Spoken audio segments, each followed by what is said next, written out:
Welcome to FreeThinker Fireside, where we put the human and humanist one cozy chat at a time. My name is Helen, also known as Hell's Bells in this wonderful space we call YouTube. And tonight is my friend Stephanie Mendez. So let's say hi to Steph. Hi, Steph. Hello. Welcome to the show. I made it. You did. Yay. Hi, Miss Sound Secretary. Hi, chat. It's my chat. I love my people. Hi, Justin. Said they were going to show up. Oh, is Justin one here? Yay! Justin made it. I do a lot of waving to my chat. When I like usually when people are talking about their shit, I'm like, "Hi, chat," and I wave so I don't interrupt them. I mean, it's easier than finding the wave emoji, and it's never quite the right mood you want for that emoji. So, for those of you who do not know who you be, I be one of the token Mormons that hangs out with the RFR crowd. We're recovering from religion, for those who don't know. Really cool group. They helped me out. What's it been? Almost 2, maybe 3 years. To, like the RFRX. Like I was doing the RFRX talks for 3.5 years. So I think it was like 2. Okay. It was like 2 years. Yeah, it's been kind of crazy, and it's not that I still need like the support group as much, but it's just the community that's there. I have built friendships. It's really cool. So yeah, I'm one of the tokens there. I am. I come from pioneer heritage that I'm currently kind of working out. I am fascinated with the history tied around the church, and I've gotten right to the point where Joseph Smith dies, and it's fascinating. It's a really insane, crazy history, and I just enjoy learning the actual history instead of the packaged one that I was given since I was a kid. Right. So yeah, that's been my most recent part of my deconstruction, and I don't know how soon if I'm gonna get to the Brigham Young era, but you will eventually. It will happen. We'll get there. It's only a matter of time. That one might bring out more of a spicy stuff. So we'll see. We'll see how soon we handle that. So that's a question. Like why because like I have like a layman's understanding of Mormonism from like I've known more. I think I told you like I grew up when I was when I was growing up and I went to public school. I had a lot of friends that were Mormon. One of my best friends growing up was Mormon, but I was like a liberal Catholic, so I never went to temple. I never went to a service. Thank goodness. So it's one of those things that I was like, do the thing. And then, so like they kind of explained that, about Jesus coming to the United States, which I didn't buy because it seemed weird. And then, like I didn't really learn about the religion until I came out of religion because it just happens to be in the circles that we float in. But I still don't like, I understand it from an outsider's perspective that has like interest in religion, but I'm not going to go on a fucking deep dive. I got to, I have ADHD and it's not gonna, I just get mad at it. I'm like, so why the Brigham Young shit would be especially bringing you spicy? So up until so Joe's pretty freaking abusive. Joe. Yeah. At this point, I just don't feel like calling him Joseph Smith anymore or Joseph. No, he's Joe. He's just Joe. He's just a dude. He's a dude. So yeah, he was really abusive. He was. I'm going to go ahead and get a little political. There is so many parallels between him and Felon 47. It's insane. Down to the whole Project 2025 thing. Joe had plans very similar about just taking over and just screw everything as far as how the country was set up and all the rules. So it's really kind of almost creepy, knowing that Mhm. and watching real time what's going on. Um, but I don't know. To me, it's just another way of, okay, this is not something new. 2025, that whole project, it's been a thing before, and so it's I know I feel less blindsided by the whole thing. So I know learning history. If you learn history, you're not as likely to repeat it. But on the other end, if other people are repeating it, it's easier for you to understand and call out, "Oh yeah, no, this is stupid. This is messed up." So I know it's making it easier, I guess. Fair. So, but as far as Brigham goes, um, once Joe dies, there's a huge schism. I'm not even sure how many different sects break off. But Brigham is The one of the only thing ones I that know about takes the schism is majority. when I saw the Book of Mormon. That's the only thing I Oh know my about the gosh, schism. it's That's all I insane. know. Yeah. I've only seen that through like the bootleg. Someone like is Oh, taking very secretly I a saw it live copy. on the me and my husband saw it live a few years ago in the off Broadway production, and I need to. it is amazing. It's on tour right now. If you can get tickets, it If anyone is wants to buy me mwah. tickets, like that would be Mwah, chef's fantastic. kiss. I would love that. Yeah. Call it an early We'll do a birthday present. GoFundMe for you to go Yes. go to the Book of Mormon. Let's get Steph a GoFundMe to go see the Book of Mormon. Seriously. But yeah, when Brigham shows up and takes like a whole chunk with him, um, part of the plan originally was for them to go out into the Western Territory like area. At that point, it was called the Utah Territory, which was uh, Utah as it is now, New Mexico, Arizona, um, that whole area. There was like some dispute on where the territory was versus where Mexico ended. California was doing California things.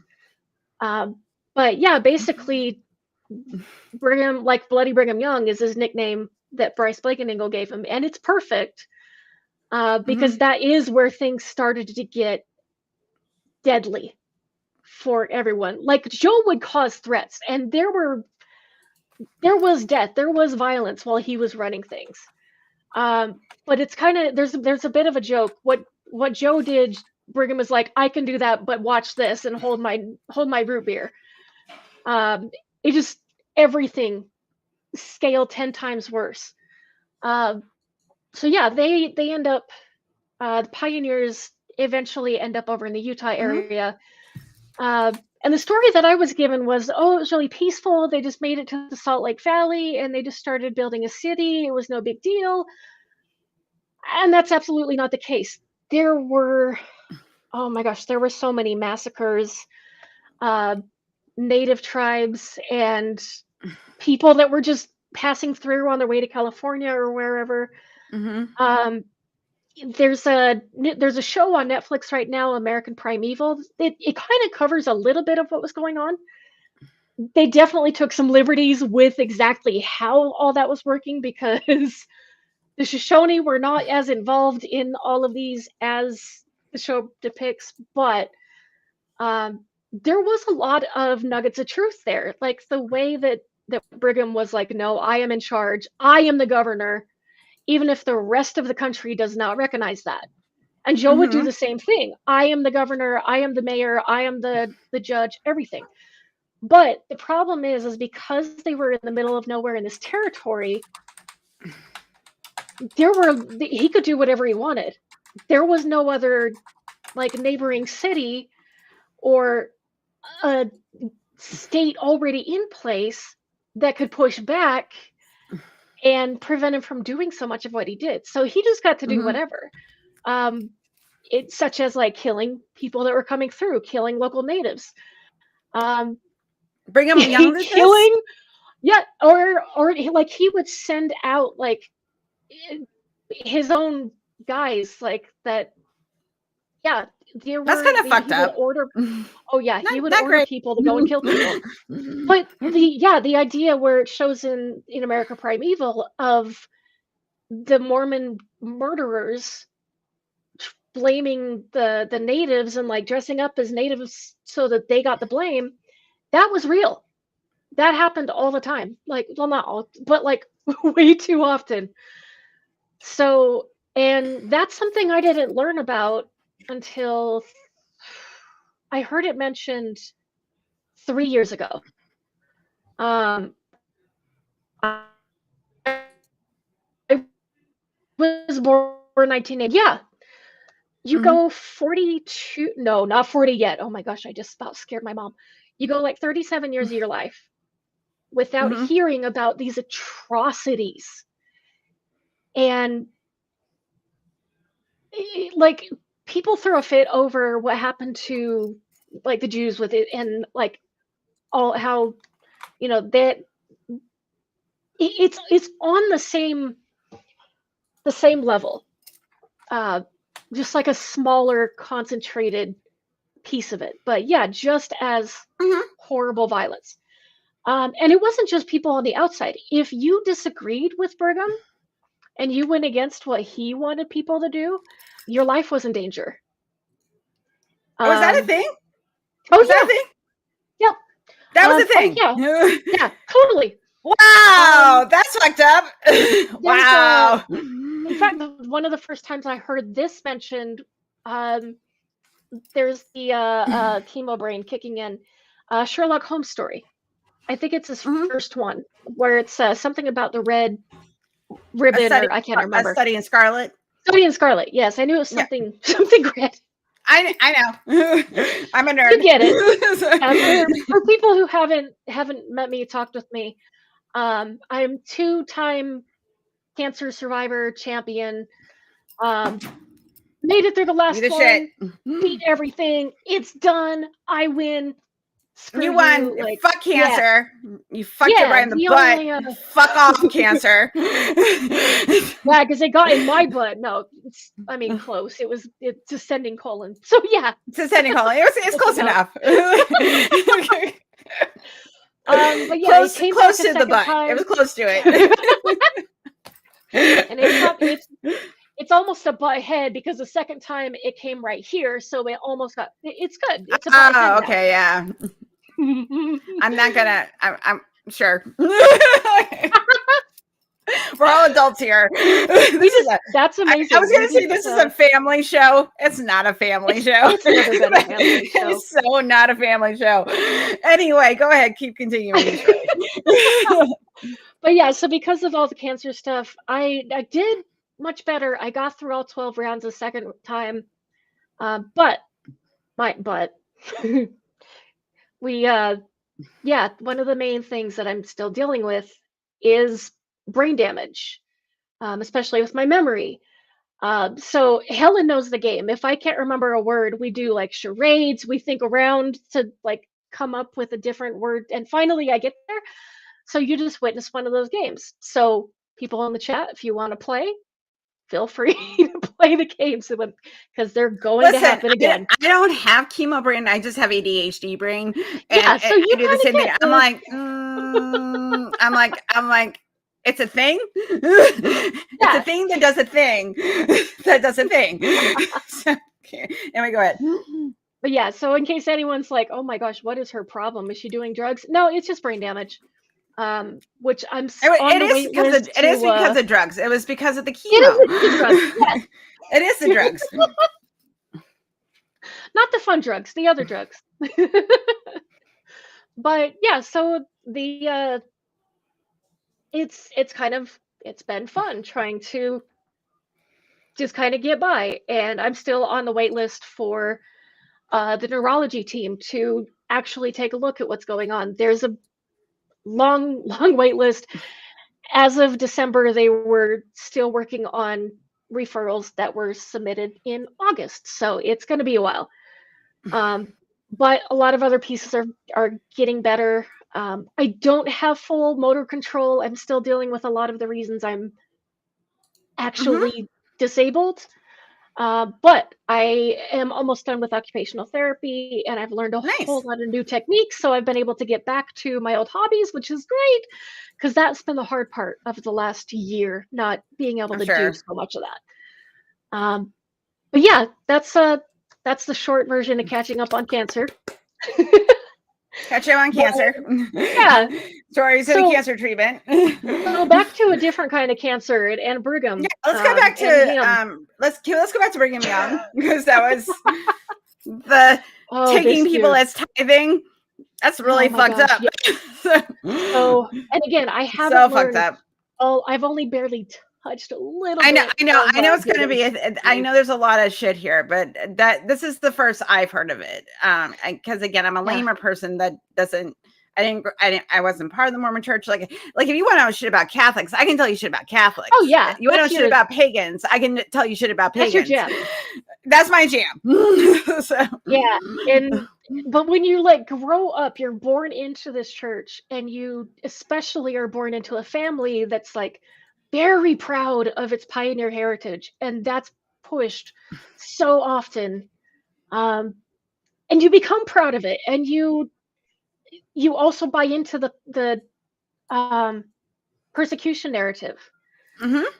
Like for when I was a kid, when I was a teenager, anytime we were talking about geography, I would call them Illinois us and Missouri instead of Illinois and Missouri, because those were the two. You just say Missouri, right? And I just think Stephen King. Right? So do I. So I know it's how we bond. So anyway, right? Keep going. But yeah, those two states are where I heard so much of the history of my ancestors and how they were so not just mistreated, but like abused and kicked out. Just there was so many horrendous things that happened to them, and eventually that's why they ended up in Utah, because that was the only time that they could be safe, because there's no one else around, trying to go after them. And now I'm finding out that because there's no one else around, they're so much more in danger, unless you were one of the this is something you might know. I don't know. Yep. Put your shoulder to the wheel, put your law. Yep. Oh my gosh. Yep. It all is still there, and especially since I'm a music geek, like that's me. Some things are never going to go away. Right. But yeah, one of the worst things that was going on is the human trafficking. I'd heard that Brigham had multiple wives. I'm just learned the real reason polygamy was involved, but I didn't know the extent to how many wives Brigham had, let alone how many that Joe had. But yeah, again, Brigham had to outdo Joe. So not only did Brigham take all of Joe's wives, like polygamous wives, except for Emma. He had this like hate boner for Emma. Like she got dragged through the mud so much until roughly when I was born. What did she do? Emma, she didn't want to sleep with him. What? She got blamed for why Joe died. She got accused of trying to just get him in. Oh, so it was just in the past buck shit. Yeah, she got so much of the blame, and so much of the women that were around Joe, and just they refused to buy into his nonsense. And so, yeah, they got character assassination. But yeah, so Brigham would just take that abuse, and he would basically, if you've heard of Warren Jeffs, that's what Brigham did. As far as how women were treated, including, I haven't been able to confirm it yet because I haven't gotten that far in the history, but I know Warren Jeffs and all of that end of the LDS sect, they would kick out the younger men. Like when you were a teenage boy, you were at risk of just getting kicked out because they didn't want you to have one of the wives. They wanted all the women and all the girls, really. So yeah, like the version of Joe that I was taught. I love it when women are talked about like property. It makes me feel so great.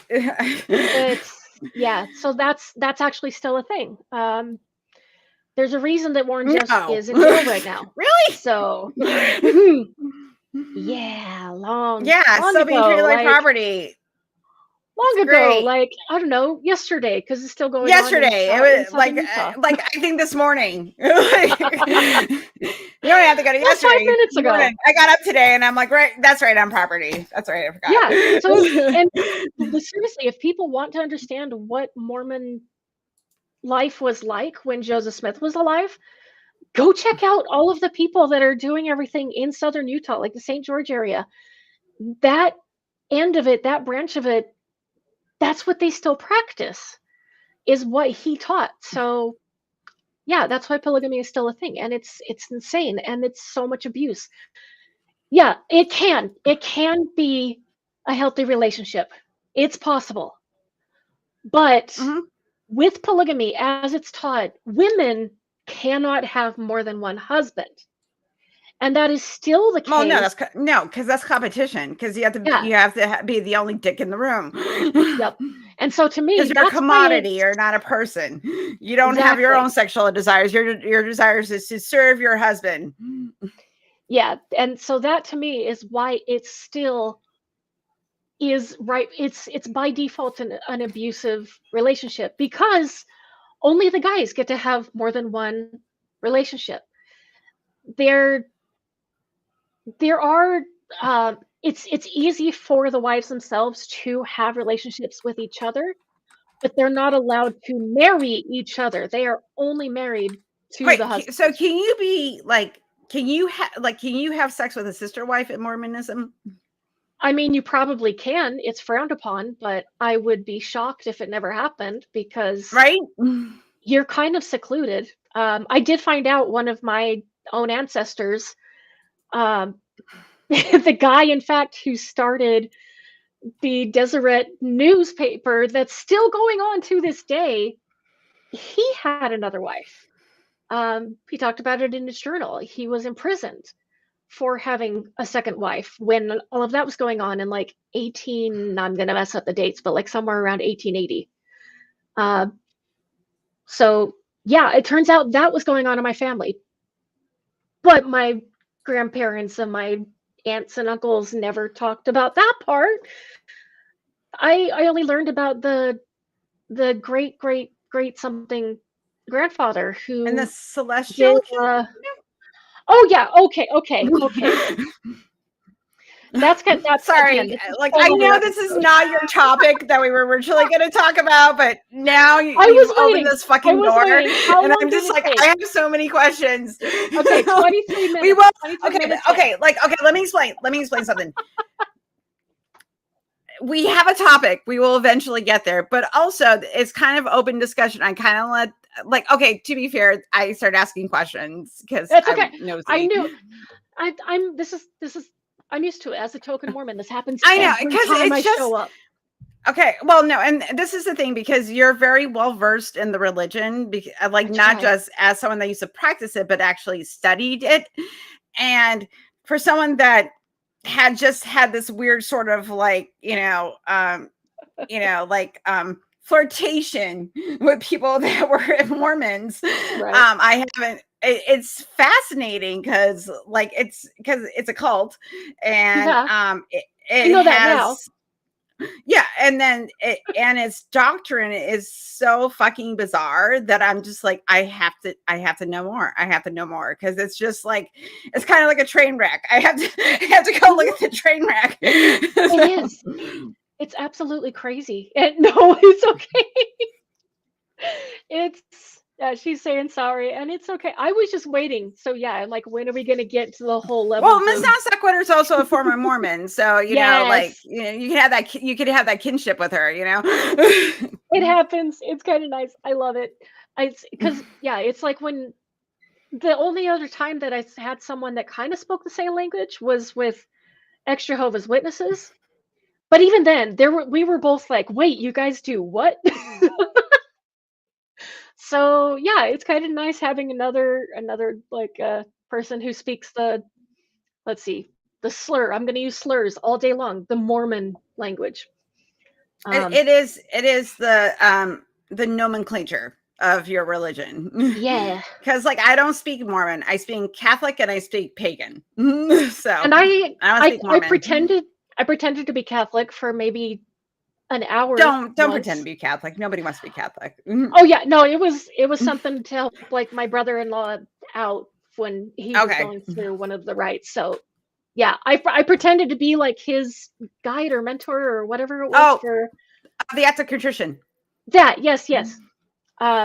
Because the real person was running late, and they thought I was a believer at least, and at that time I was like, no. Hey, well, you know, I was really good at Did you believe in the resurrection of Jesus Christ at the time? No. Okay, then you. Wow, wow, you liar. But you when they were going blasphemer. through, it was so funny because they were kind of going through like a quiz, like here's the question, and it was like, Yeah, I did that. I know exactly what we're talking about. I knew about. that one. I only got one wrong. I was like, yes. So yeah, I was good at pretending to be. You're very smart. Great. You know random bullshit. Good for you. Basically, but yeah, no. When it comes to anyway, please keep going. Yeah, that when it comes to that part of the Mormon history, when they're that early in Utah, I am learning. I know nothing about it. Everything I was taught is pretty much nonsense. And like, yeah, it's really cool that one of my ancestors did a lot of the carvings on the Salt Lake Temple. And that ancestor, like, yeah, he's got all of this talent and all of this art. And I just learned that hey, Rob, I just learned that even way back then.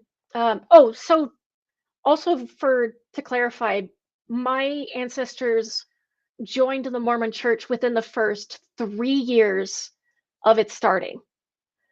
And they were the missionaries that they met when they had just gotten to Canada, were some of the big names that were in the early history. So yeah, I've got die-hard Mormon blood in me. But that's the sad part. I only know the history that I was allowed to learn, and I don't know how far that ignorance goes. I know my grandma put together this giant, like, 3-volume set of our family history, and even the index is good. The index alone is a pretty good size. But I don't know how far they don't know about it. So that's kind of one of the reasons I have been choosing to learn so much about the history of the church, because Mm-hmm. I can go back and follow the work that my grandma put together and read their stories about my greats and see like the living history of it. Because that to me has been more valuable than, oh, Joe was like this really cool dude and he was so handsome and he was very like, in reality, the dude is, I'm gonna honestly, super charismatic. You have to give him that. And every account almost does talk about his very beautiful blue eyes. Okay. But so he's got pretty eyes. That's yeah. fine. And he could go off of his charisma. Again, like a good cult leader. Yeah. And again, one of the charisma, and if you like you know, you got your Charles Manson with your pretty singing voice. You know, you got David Koresh, who was easy on the eyes, but all terrible people. Yep. This parallel though, it's like Trump is one of the parallels, because you see Trump and every time but he's not someone, attractive. That's the only thing. I'm like, okay, he doesn't get that. Like any sort of like action going on this, there's just like, like it's not flat in the basement and nothing is happening. I don't know. Maybe he does this a lot because his hands look good, but I haven't been able to get close enough to see his hands, so I don't know. I don't want to. I want to be as far, because apparently he can't keep them to himself, so I don't want to be anywhere near his hands. Yeah. Like, oh. But No, I'll skip that. Thank he you. does have some. I have my dignity. So, Seriously, I'm holding on to what I've got for it's sure. not So it's not much. going Like it's a wild. very small piece, but like I'm just gonna hold on to that and just be like, not you. Like, Right? But one of the similarities that they would do, anytime you see Trump talk about fair. somebody, yes, I don't know who that is, but He was the leader of the Heaven's Gate cult. oh, okay, okay. The Now guy that looks exceedingly creepy. yeah, almost like Crypt Keeper kind of Crypt dude. Keeper, yeah, creepy. Yeah, Like, I don't know what happened. but yeah, with Trump, like if you meet somebody new, the first thing he does is just compliments the heck out of them. Like, oh, he's so smart. He's the best. All of these compliments just pour out. And Joe would do the same thing. Anytime he met someone new, oh, I've heard so much. Your house is amazing. Everything compliments them, their family, where they live, whatever he could Mhm. find in a person. But the second that you get on his bad side, they're the Yep. worst. Oh, they're stupid, You're the low worst thing IQ. ever. Everything comes out as this is the worst person he's ever met. Joe does the same thing. And you see that all the time. So yeah, if you tick him off, you just full on character assassination all the way through. And not just from Mhm. him, but the entire community gets in on it. So yeah, that is one of the parallels that I've been able to see. And it's one of the things that I've been able to realize. These are just men. They're stupid, horrible men. Well, I can't say it's stupid because they have some They intelligence, but they use that intelligence. there is this sort of like this is the thing I keep saying. I don't know where the grift ends and the belief begins. Like I Yes, don't know. Because it's impossible. Like I know I like Trump is totally doing grift. Like that I know. But absolutely. with other people, I don't know. I'm like with cult leaders and stuff. Like do you well Charles Manson, like he definitely was running grift and he knew it. Hmm. Um but there's others like I can think of like, Applegate, like he did the exact same thing that his believers did. He didn't, so it's Applewhite, sorry, um, did the exact same thing. And so like, but at the same time, when you're watching it live, you're kind of like, do the elders in the Jehovah's Witness religion really hold the beliefs, or are Hmm. they in positions of power that give them that power over other people that and to keep them in control because to fill that narcissistic need? I don't know. So it's just interesting. Because I definitely believe that you know this, like if you're a religious person, that you can believe your own bullshit, like I did, when you're Totally. indoctrinated in certain beliefs and you don't have your, that tool in your toolbox.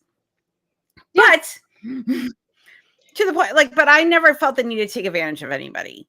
I never felt the need to, push my beliefs on anybody else, and tell people they were wrong, because my And parents I told me did. not to do that. See, like, and I because did, like but we we're were like taught liberal, to. like That's I part of was the a deal. liberal Catholic, and paganism doesn't do it any recruiting. So my parents are like, don't force don't force your belief on other people. Like they have, like people should have the freedom to choose. And now, so that's something I've, taken through my life. So when I hear people that are very funny, I'm like, why? Like, Yeah. And it's really funny because again, growing up, I didn't know there were other Mormon sects. Like I've heard about mhm, the the reformed I can't it's gonna but they used to be called Reformed LDS, Reformed Latter-day Saints. Um, but they're separate from the fundamental LDS. And the mhm, fundamental ones, that's the one that Warren Jeff was. Um, the the Reformed or something, they're now called Community of Christ. And it's really fascinating to watch them.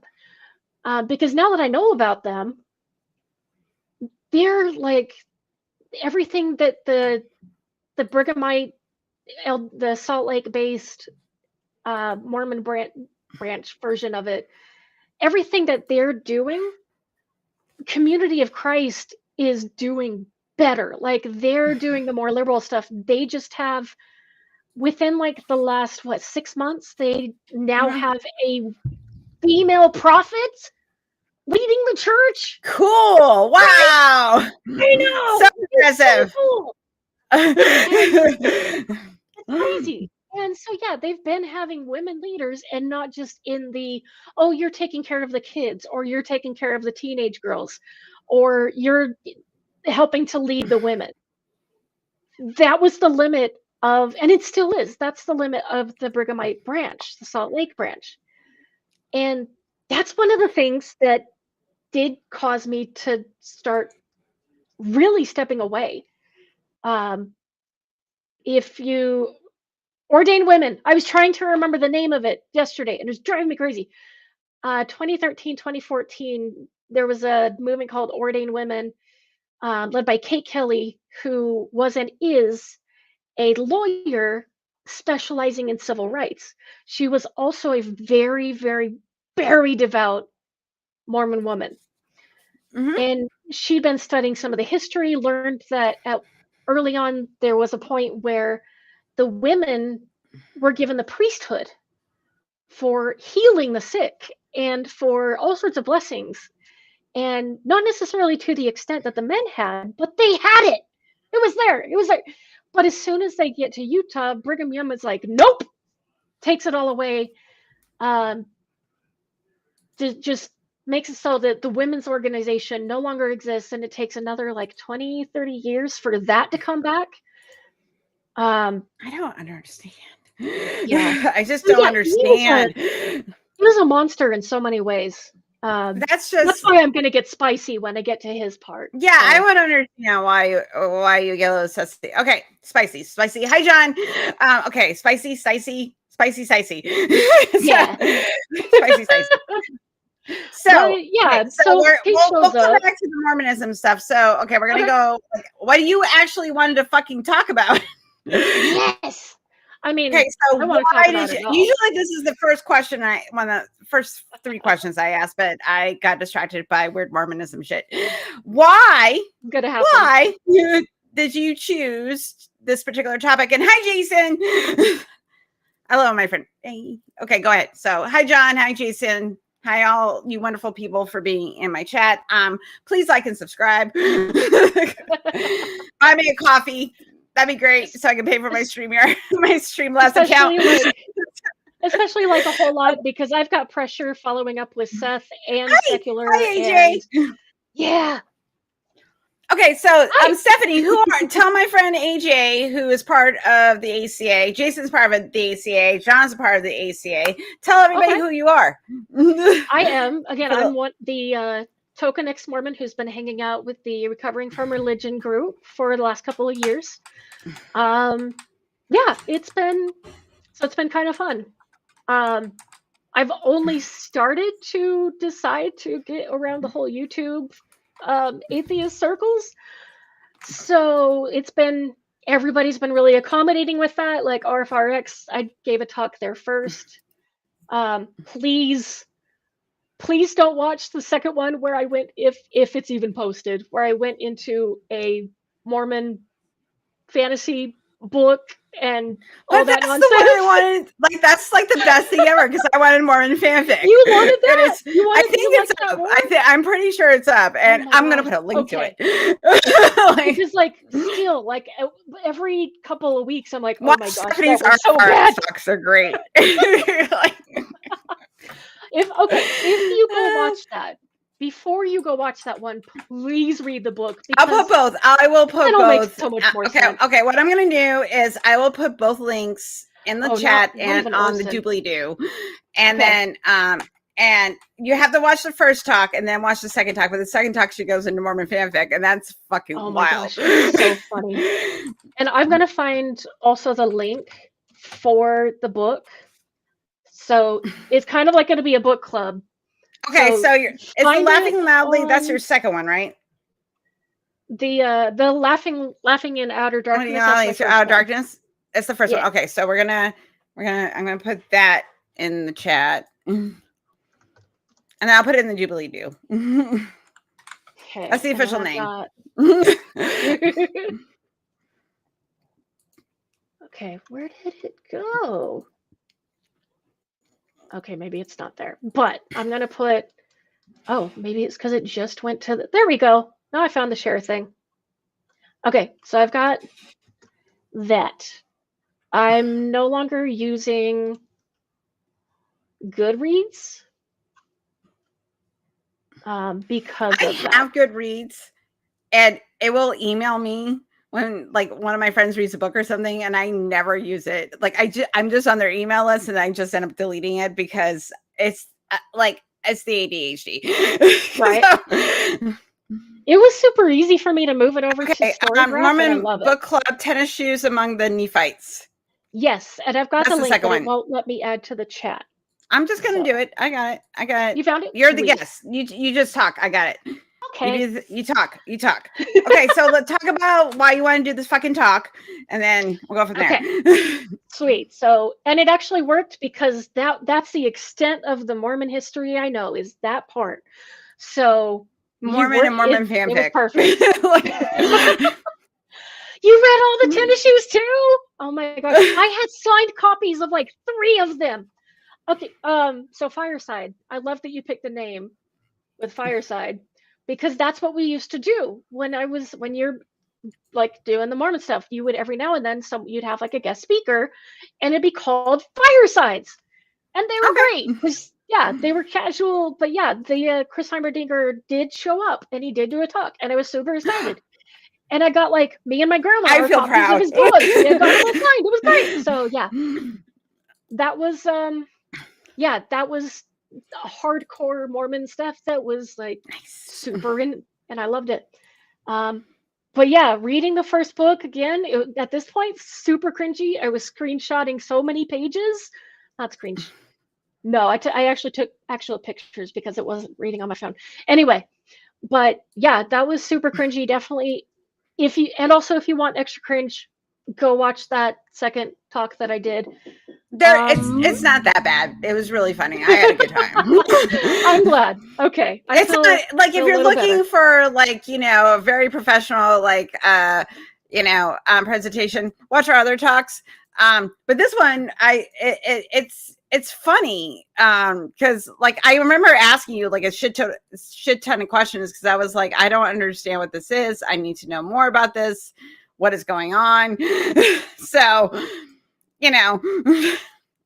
yeah, and because I did mention like we have Mormon fanfic and that oh my gosh, you both just latched on like I was so excited. As someone that reads a lot of fanfic and belongs to like a few fanfics forums, like I was like, there's Mormon fanfic. It's not sexy, but there's fanfic. Yeah, it's so funny. And to read it as an outsider, it's even more like, what the heck is this? But it's fascinating. But as far as what I was kind of leaning towards on because it did take a while for me to actually settle on a topic. I've just been, to be honest, I've been stalling a lot lately. Just procrastination is just, I'm there with it. Today I was stalling so much on taking more notes, but I was proactively stalling. Like I was not productively. You like listen. Dishes, you did the bare. So, you did the bare minimum, and that's all that matters. Like, I don't have to do things perfect anymore. Yes. Listen, but, you just go. Listen, I survived cancer. Like you don't have to, do anything perfect.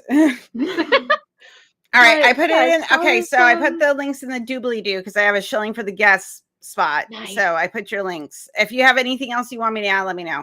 I'll put it in there. Deal. Bryce Blankenagle's Mormon Stories podcast is probably one of the good links to put because I quote him a lot or I reference him a lot. Who am I doing? What am I doing? Mormon Stories podcast. Mormon Stories. Oh, okay. It was the first thing that came up. Yeah. All right. Yeah, cool. Bryce is the guy who's I will go ahead He's awesome. and put this in the thing. Right, Rob? Fan fiction of Christianity. But yeah, It's a it was fan kind of fiction. funny. No, really? So and really this whole thing kind of started it was an RFRX after dark kind of thing, which is what I love to call it. It is. It Um, is. I'm gonna miss it, but anyway, go ahead. but yeah, it was we were all goofing around talking. Somehow video games came up and somebody mentioned the Oregon Trail and Which is of the course best game. Mormonism. I have a card I game. I have a can't do card it. game of the Oregon Trail. So that was kind of the funny part because someone was joking around. I can't remember who said it. Um, did I mention Mormon stories? Mormon. Yeah, Oh, naked yeah, Mormonism. mom stories. Naked Yeah, we Mormonism is got it. one. I'm putting it in the Yeah, doobly doo. Mormon stories is another great one that helped me out so much. Um, but yeah, someone had joked around about like, hey, is there like a Mormon DLC for the Oregon Trail? Oh, that's what it was. Yeah, And I remember that yeah, conversation. Yeah. and it was just a I don't know funny who thing. I'm said like, it. oh my gosh, yes. I have no clue. But it was great. It was a fantastic suggestion. And so when you started this, I was kind of be like, yeah, maybe we should like find the Mormon DLC for the Oregon Trail and like go off on how that Well, you plays. DM'd me. Like I didn't know what you like about the And Fallout I thing. know I that was was so like, funny. Also, to be fair, I was on a gummy, and I was like Stephanie, and what are and we talking?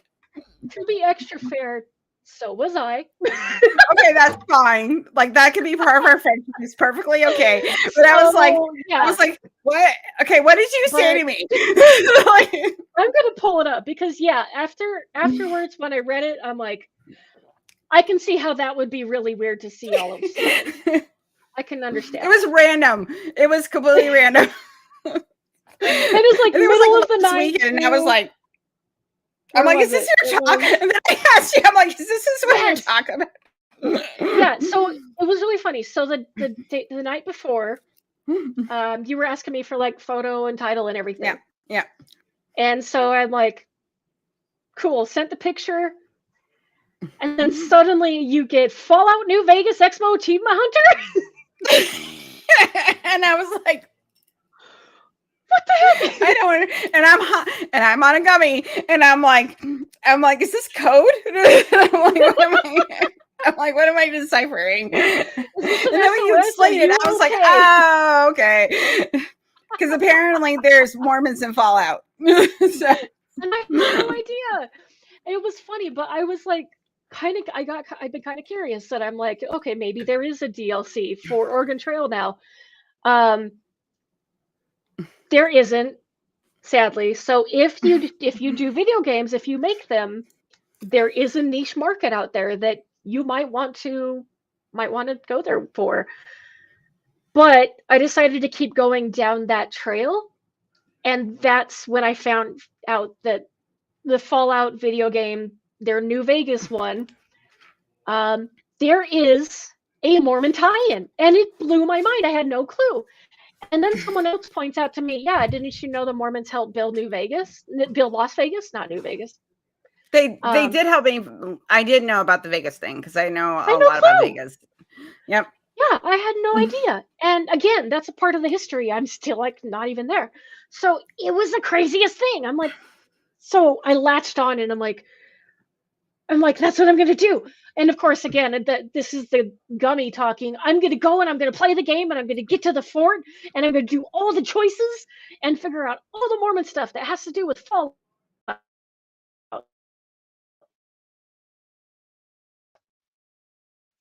Well, I I did mean, also. you should do all the Mormon stuff that has to do with Fallout. That's just Oh, I'm like still going to. like I get I'm very not. excited, like as a former Catholic, because like paganism's all over the fuck all over video games. Like so that's Yeah. like old hat. Like that's fine.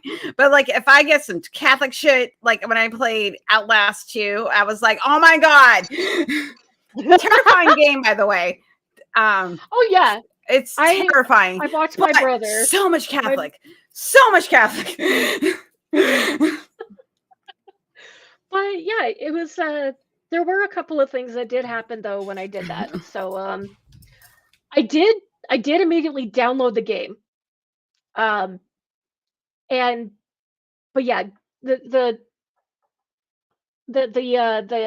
edible gummy version of me, when that happens, she also didn't even remember that her husband already has a PlayStation account, and I could have just downloaded it off of his account, but instead I paid for a whole new account, and so that I could download the game for that way for free. He even asked me later, he's like, Wait, "Oh, cool." wait a second. You paid for it twice? He has a paid account. I forgot, Oh, yeah. See, like and I have so I my did paid my account own. on my PlayStation, but everybody else can play my games. Like I'm like, Yeah, you can just play my game. Like you're part of the same account. I just have the master account. right. And yeah, he even asked me, he's like, "Oh, cool, you're playing New Vegas," and that's his favorite of the series. We've got bobbleheads. We have a whole All right, bunch of Jason, just so Fallout to be stuff. We fair, love it. I don't have my geek cred that I haven't seen It House does. Galactica. Rob's already scolded me for this. Yeah, and also I also haven't gotten to the Galactica fandom yet, but I will. I absolutely will. I only got so much time. Like, I'm on a big D&D kick right now. I'm very, I'm doing a lot of D&D right now. I'm just gonna go live in a fantasy land. I'm writing a D&D campaign based on the Book of Revelations. I'm totally digging. I don't know how I'm gonna play it. Yeah, that's gonna be so cool. Yeah, it's very fun. I worked on it because I'm ahead at work, so I was like, well, I got stuff to do. I'm like, I got time to kill. So I started like comparing like what's monsters that are in Revelations and what I could do for like monsters in D&D, and now it's going to be a thing because it started off as jokes. So I was talking, okay, like quick tangent. We'll go back to what you were talking about. Okay, so the other night, I will totally allow tangents. Okay, so Sherry, who is the head of RFR Australia, we were having a wine and bitch night online the other night, and I was asking her, I was like, well, I said, where's 144,000 stuff come from for Jehovah's Witness? And she's like, well, it's in chapter 12 of Revelations. It's not in chapter 12, it's in chapter 14. So I started reading chapter 12, and it started to like Miss Non Sequitur, we might have to do it on the Discord. Anyway, let's go. So I am reading Revelations, and I started making jokes about. I'm like, roll for initiative because the dragon showed up. I'm like, and then I just started making all these D&D jokes as I'm reading Revelations, and then all of a sudden I'm like, oh my god, I need to make a D&D campaign. That's based the one on with Revelation. The 4 horsemen, right? Is in Revelations? Yes, the 4 horsemen. And so those you have to like fight? Yeah, there's a whole you be the 4 horsemen. No. You're gonna fight the like in my campaign. You're fighting like there's twists. I can't. I don't want to tell anybody about it because it's like if Non Sequitur wants to play in the fucking game, I can't tell her what's going to go on like that. That's fair. That's fair. Yeah, so I can't do it. Oh, one of the cool things while we're on that tangent, because it is related, one of the coolest things I can do again is I can paint minis. Because I was working on that before. Don't read it while high. It might actually be worth it. Like AJ, I was high when I was reading it, and it was wow. I've never read it, so it might be. So does I don't know. Okay, so here's a question. I'm sorry. Okay, like I welcome to the Stephanie has chemo brain and I have ADHD, so welcome to the stream. Okay, so that was part of the plan. So hold on. So I have not read the Book of Mormon. Shocking. Okay, so the Bible has an apocalypse. So like does the Mormon religion believe in a apocalypse that like what does the end times look like if you are a Mormon? That's my question. That's because I'm curious. I think it's similar. That's kind of the hard part because why did you do that? We've never. Oh my gosh, I need to do that. I love American Mickey's No, Alex. I've I never can't beaten play. it. I love that game. I don't have my PS3 anymore, but I played the shit out of that game. It was on the PS3. Beautiful game. Loved it. Also, I wouldn't recommend. I have a hard time. I will start playing video games when I'm drunk or high, and then it never goes well. So, I try. Anyway, okay, let's go back to Mormon Apocalypse. Okay. We are not going to get to your topic. we never, it never came up that I can remember. I don't know. Yeah, right. The had to be, but there's definitely a reason why preppers are a big deal with Mormons, because we were always told like you need to have a big supply of food, of everything. Yeah, because it could happen tomorrow. I don't remember any of the details. It was going to be really, really rough, but there was never any. And again, I don't remember because I was really active when I was a kid and when I was a teenager. And then there were like a few years when I was an adult that I was really active in the church as well. So I missed a whole bunch of stuff that happens when you're an adult, like the temple, which I used to feel horrible about, but now I feel really bad. I am playing Cult of the Lamb. It's a blast.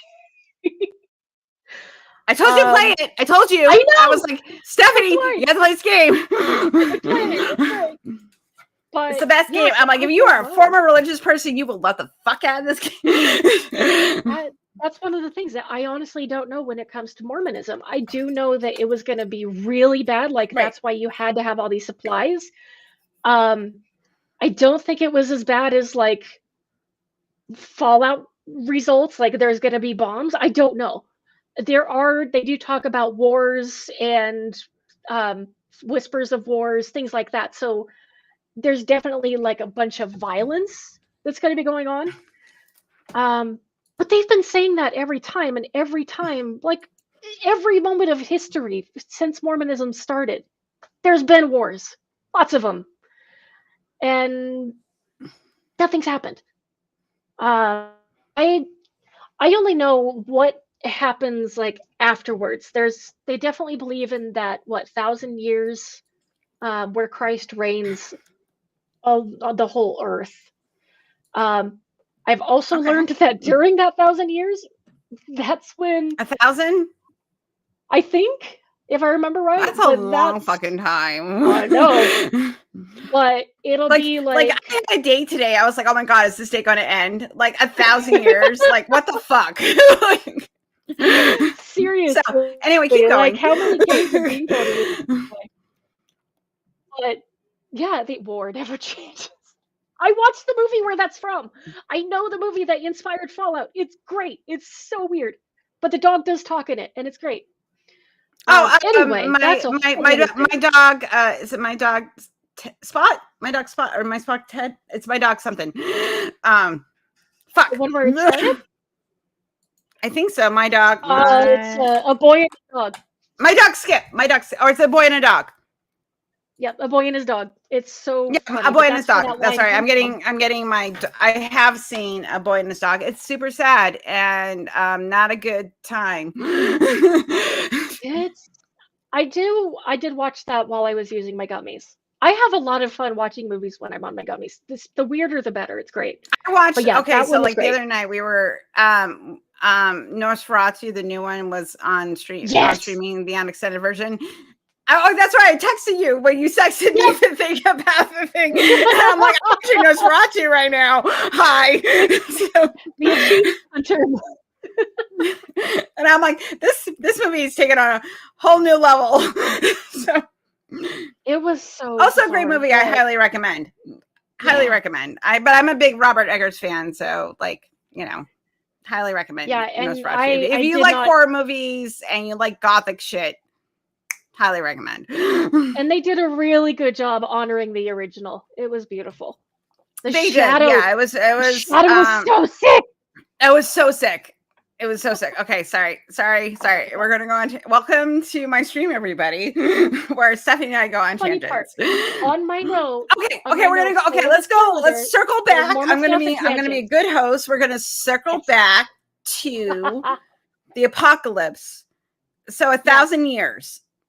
All I know from short version to explain it, that 1,000 years is basically a bureaucracy where you're taking turns getting everybody's name recorded.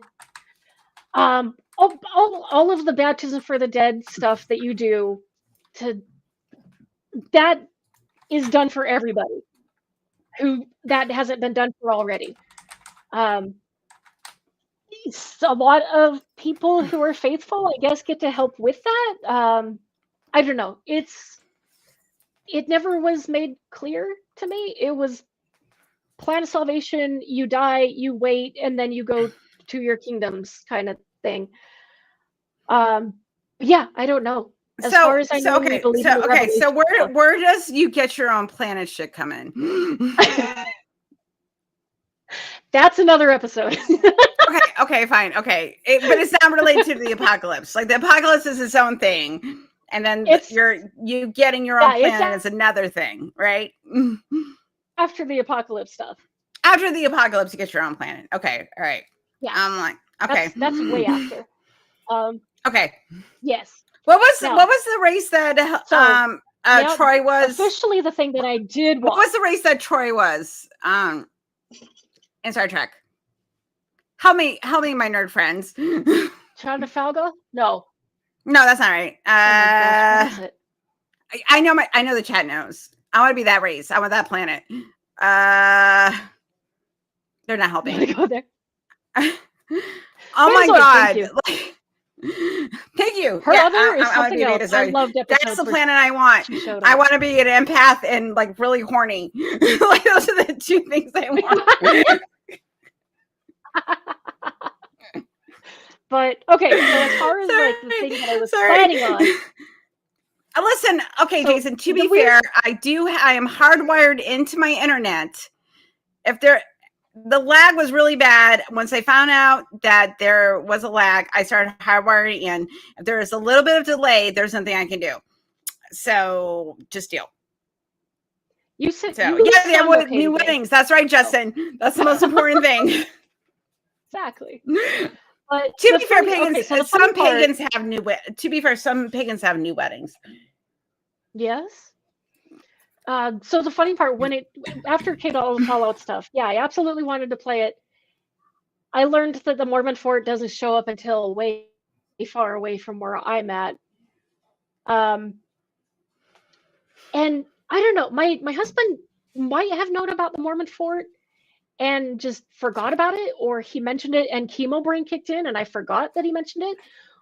But most likely it's because he's tired of hearing me talk about Mormon stuff and just didn't bring it up. So that's probably the real thing. He wasn't raised Mormon, was he? No, he was raised Catholic. Oh, okay. So him and I can bond. Like, yeah, we can bond over our Catholic religious trauma. Exactly. Yeah, he got Mormon trauma added to it because of his first marriage. There was a whole bunch there, so he's got the Mormon trauma a little bit.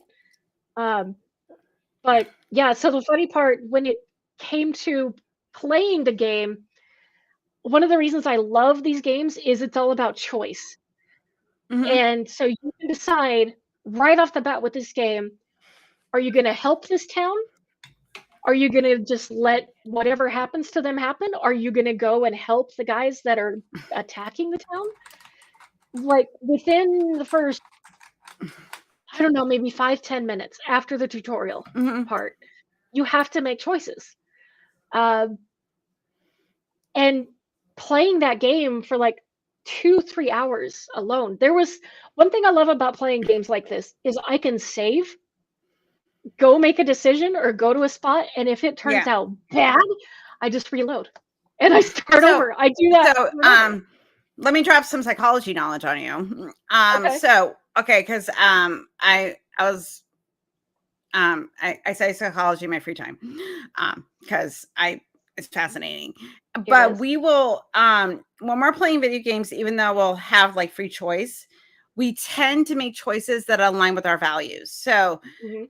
and we tend to feel very bad if we make choices that like if we have a very strong like empathy center about ourselves that goes against our morals and values. If we like, even though like it doesn't really have a consequence, like you could, you know, beat a dog in a video game and it wouldn't, it's not like you're beating a real dog. But Right. since your avatar is an extension of you, you tend to make moral choices that align with your values. So you'll, for people that are helpful and kind and want to be altruistic, they will continue to make those choices, even though they could have the choice of being a butthead. I've done the butthead thing and I will go back and do the nice thing because I felt really bad for the pixelated character. I hurt their feelings. Yeah. No, my husband, he's the I opposite don't of know. Like you. I don't find being an asshole fun.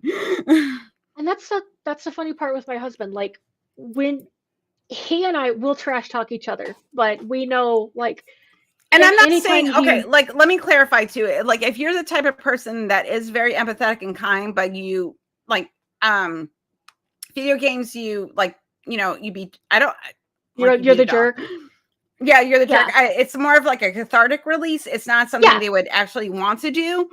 No, it's like But a when lot I of go and play people, Diablo. a lot of people align the two together, like their moral and their values tend to be an extension of their avatar. Right. That's the funny Like part whenever because I'm my playing a video husband, game and like, I have to make like a morally ambiguous choice, I usually like I'm going looking up like the the guy the and I'm walkthroughs. like like which one makes me less of a bitch? Like let me go look this up. What are the consequences of this? The funny part, that's why I still haven't finished Fallout 4. You can't pet the dogs? Oh, jerks. Okay, fuck that game. I'm not But yeah, playing it. that's I that's got so my excited when I got to play Assassin's Creed Valhalla that I got to pet cats. yes. And the new Dragon Age game, you can pet cats. Like You as long can as I can pet a pet cat. you know what one of the best games is? Hades, because you can pet Cerberus anytime you want. I saw I was It's so watching cool. a like somebody doing a compilation of games and you could pet Cerberus and tell him what a good boy he is. And I was like, he's so Yes. cute. I want to tell Cerberus You he's can a good give boy. but Sorry, we you are can't I pet am so okay. Let's go back to Mormonism and Fallout and why yes. you find that so compelling because we got distracted. I am so sorry, everybody. We what happened. I was gonna take a drink like every time it happened, but that my kids are here tonight, so I can't do that. But I can. so I'll take a no, drink for you. that was kind of the thing that I started to think about while I was playing this game, and the idea of trying to get to the Mormon fort is all of these choices I have to make. And so one of the things that I love about using edibles is it does get it's one of the times that I prefer to do things like journaling or taking notes on a movie because I pick up on things that I wouldn't normally. Um, and so this is one of those moments like, okay, every time I do something I don't like or I regret, I just reload this game, but I can't do that in real life. So I think all the time about some choices that I've made before, um, and like what would have happened if I didn't. So, like one of the things that started to show up was this whole list of the one that shows up the most that I go back and think about. Uh, which, when you're an adult, the older you get as an adult, that starts to happen. Mm. That I was told, and I'm at that point. So one of the ones that comes up all the time is when I moved to Phoenix immediately after high school, like a week. No, I made it like a month after high school that I just left Northern Utah and went straight to Phoenix, like on my own. Um, Mhm. and Does I'm Phoenix kind have of old now. a high Mormon population? They not in Phoenix, but in Gilbert, they do, Mhm. which is right really close to. And I only learned because of America Primeval that was a thing. Like they show Brigham Young in Gilbert, like talking with the people that got sent to Gilbert. So that's how that happened. What's the series you're talking about? America Primeval. I have not watched that yet. It's on Netflix. It's intense. Yes. All right, I'll put it in. Very, chat. very much a lot of violence. They did pretty good. Ooh. But yeah, lots of liberties historically. I'm gonna have to watch it now because I love it. Like that, I love this shit. This is my jam. Yeah, you would love it. But yeah, okay, I'm gonna watch. I'm gonna watch the fuck out of this. Now, because I made that choice, I went out there specifically for this school. That ended up being one of those extra. All right, I'm putting the trail. I'm gonna put the trailer in the Jubilee Do. Do it in the chat. I'm not gonna put it in the Jubilee Do, but I'll put it in the chat. In the chat, cool. Yeah, yeah. It was your description. Your description box is your Jubilee Do. So just, sweet. Just so you know, that's the official term. I figured that's what it was. I'm sorry.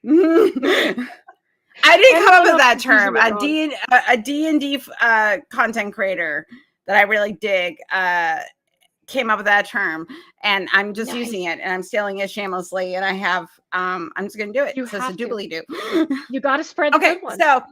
So you're watching Primeval, and no, you're watching. Here's a question. I'm going to watch Primeval and probably get mad at the terrible, stupid fucking shit with religion. That usually pisses me off when I watch anything when people start talking about religion and historical documentaries, and then I get mad. After you watch it, there's a Mormon Stories episode where they go and analyze it. And kind of point out, they got this way wrong. They got this a little. I recommend doing that because that was very, very helpful so that I didn't get this weird narrative. Because the historians that they talk to are ex-Mormons, so they're not like apologists. It's kind of like if you watch Catholic things in media, it's not really what Catholics do or believe. Like there's imagery and there's some stuff that goes on, but there's some other stuff that I'm like, no, Catholics don't do that. You know, like it's, you know, there's liberties taken, which is fine. It's a movie. Like I'm not expecting historical accuracy when I'm watching a movie. I get the. It's like when I watch pagan. Like when I watch pagan shit. Like it's like when I was trying to explain to people, like, because when I was into like paganism, there's a lot of like Harry Potter shit going on around the time. It's like that zeitgeist, and people associate the two. I'm like, nope. I'm like, that is not religious paganism. That is Hollywood, you know, witchcraft and stuff like that. But it's one of those things. It's kind of like, you know, people thought like, you know, if you play D&D, you're casting spells, and it's like, no, like it's the same thing. Oh yeah. Except that I don't believe it. Except that, you know, and there's varying degrees within paganism, you know, of belief. I'm sure within Mormonism, there's different sects. Same with paganism. Definitely. There's different sects. So it's all, as I like to say, all the same salad, different dressing. Perfect. So with these choices, because the road that I did take was moving to Phoenix, going to this school that ended up being sketchy, that made it so that I still have $30,000 in debt, and the degree that I got isn't worth 2 pennies on paper. Went that route, had really valuable experiences as a young adult that helped me grow up faster. But I don't know if it was worth it. I don't regret it. But on the other hand, like playing this game and making choices, I can't reload. But if I had the chance, would I reload? Would I stay in this middle of nowhere town that made me hate Napoleon Dynamite for a reason? They even had llamas in this town. I have never seen that Um, movie, and I feel like because I remember it was popular, and I feel like now I'm too old. I feel like I had to be in the zeitgeist when this movie came out. maybe I'll go watch it on my gummies, and it might be good that way. I don't know. Maybe I'll do it that way. But it was too close to reality. I watched a trailer when it came out, and I was like, "This is not for me." So, I like, and one of the things that does not age well is comedy. So it does not. Like, there's some things that are good, and there's other things that you're like, "Oh, that's not great." Like watching an old Harold and Kumar movie. Some stuff still funny. Other stuff you're like, "Oh." I want to go find. It's not streaming. You have to rent it, but I do want to go find Dude, Where's My Car and watch that again. That movie's really so freaking funny. That movie is but yeah, it's a stoner movie. It's a very fun stoner movie. So it's kind of my friends watch it all the time. Next Friday is also very funny stoner movie. Classic. Like, highly recommend. Highly recommend. I got a list that I've been marking off. Like, we should compare our list of like stoner movies. Seriously. From like the 90s into early 2000s. Like, what's your stoner movie that you love? Anyway, okay. I have an idea that go back to that tangent. And if I remember, we'll get Okay, let's go back to the tangent. Okay. Okay. So real quick. So with these choices, if I don't go to Phoenix, if I stay in this town called Hooper, which is just outside of Ogden, which is 45 minutes away to Salt Lake. So still like that really tight-knit Mormon community. If I stay there, live with my mom, do I focus on finding work, or do I look into a local school? Also, if I stay there, do I go to church again now that I have a car? Because middle of nowhere, I didn't have a car. And so I was always taking the bus to school, and we moved there my senior year of high school. I still am so mad about that. I love you, Mom, if you end up watching this. But man, is that one of the things Steph's mom hated. She's cool. I will not apologize for my behavior, but you know. No, she would love you. She's cool. But yeah, so if I do, because now I have wheels and I can get around town again, now, do I go to church? And then if I do go to church again, am I going to be more welcomed there? Because now there's more of a community that I'm familiar with. Right. Instead of like, and giant high school where I had like 3 friends. A lot of like stuff we deal with when people want to leave religion, and what do they do? And it all, like, everything comes back. Like, socialization, and so, what do you do? And it's complicated. Because I wasn't like far away. Because sometimes it's better the devil that you. Sometimes it is better the devil that you know. Yeah, like, because I'd only been like. There was only like 2 years. Like, one of my favorite sayings is that you stay in hell because you know the streets. Right. Yeah, but, and because that's what we do. Because the unknown, we as human beings do not like the unknown. We like patterns. We like things that are predictable. And like, church provides community and stability. It makes sense of an indifferent universe. So all those things are very attractive to us as human beings, that when you realize the universe isn't different and doesn't give 2 shits whether you punched somebody this morning or like helped an old lady cross the street, doesn't really care one way or the other what you did. The old lady cares. The person you punch cares, but the person that you help, but the universe doesn't care. but you're kind of like, and then when you realize that, morality is subjective, and then you're like going through all these moral quandaries, it's just like, that's panic mode. I have that responsibility unto myself. Yeah, there is panic mode when you get there. You're like, oh wait, but that was kind of the nice part about how I was able to do it. I was so gradual that between graduating high school and hardcore true believing Steph, there was only like 3 years of a gap. So I wasn't that far away, and I still was believing. Like, I still had this idea of eventually getting married in the temple. And I still, like, when I first moved to this spot, in like just outside of Ogden.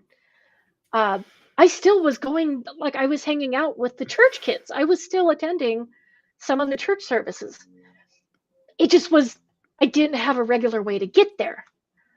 And I didn't know anybody where I felt comfortable about like getting a ride. So I just stopped going. And so I wasn't far away from it. So yeah, maybe I would have started going now that I had it again. I built more of a community than I did the year that I spent 12th grade in high school, because that sucked. Right. I had like 3 friends.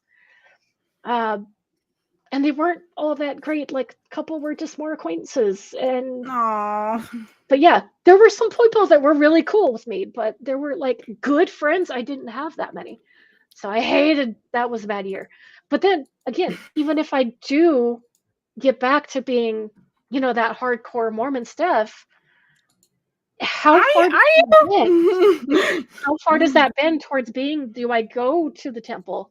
Do I get married in the temple? Do I start being a leader in young women's, which would have been cool. Like when I was a teenager, I really would have loved that calling. Being the person that leads the songs and when you're doing hymns. I have done that.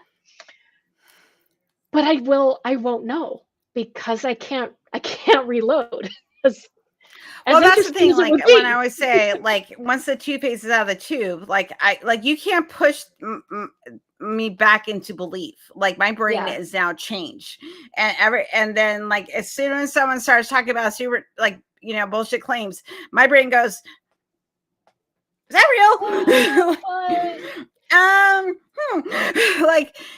It's too, once you learn how to skeptic, you not so much that your brain falls out, but like when you're like I want to conform with reality, you get a filter. You can't go back. And I don't think, because like I'm sure you've heard this where people say like, you just didn't believe enough, or you didn't do the right form. Like I didn't get the right form of Christianity. You probably didn't get the right form of Mormonism. And it's just like, no, I just think all religion is bullshit. And it doesn't really matter what form it takes.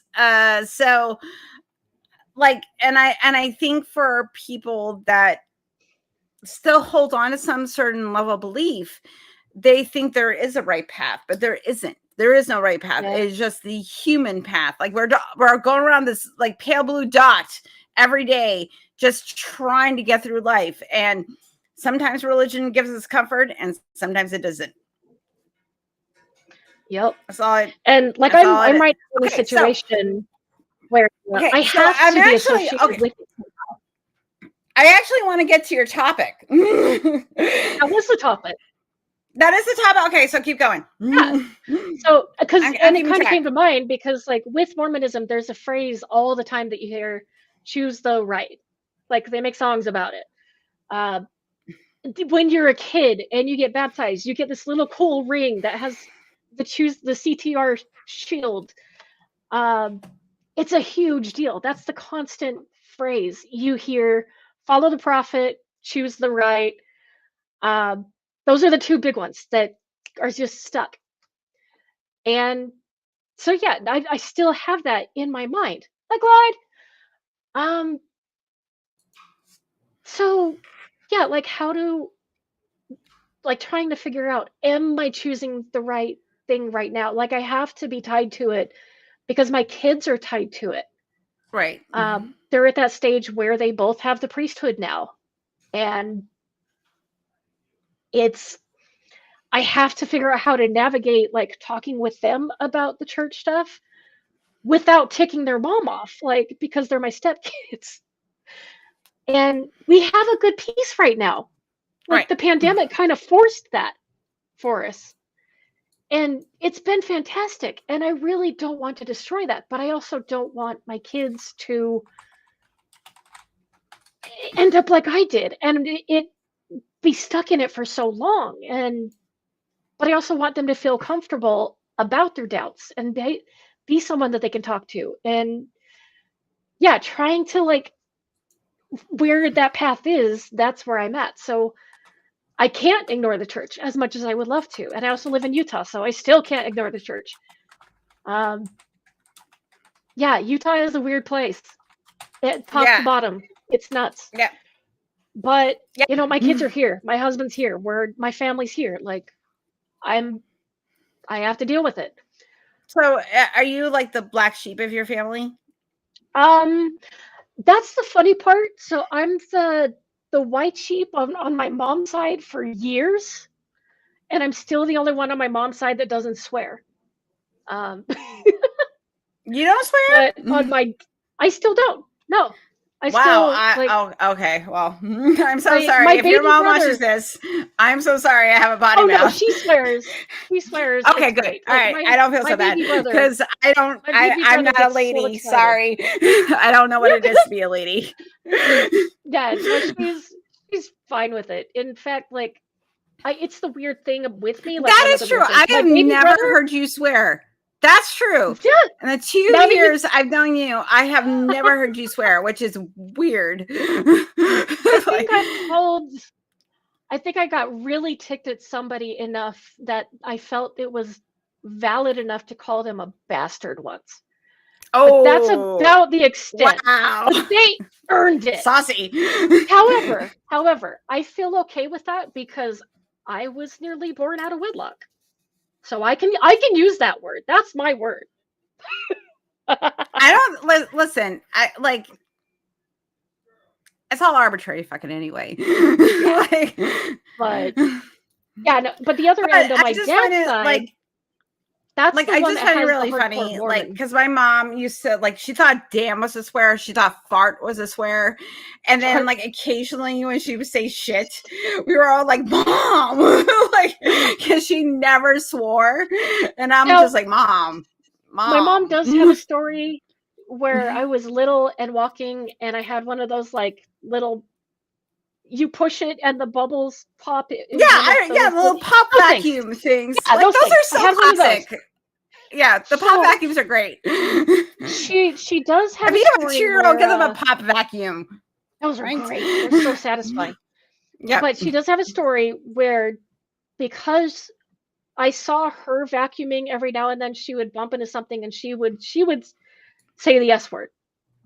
And I saw her do that enough that apparently she caught me one day pushing my little pop vacuum around, and I was just repeating that word over and over. However, I don't remember. I was not fully conscious of my own reality at that point, so I don't count it.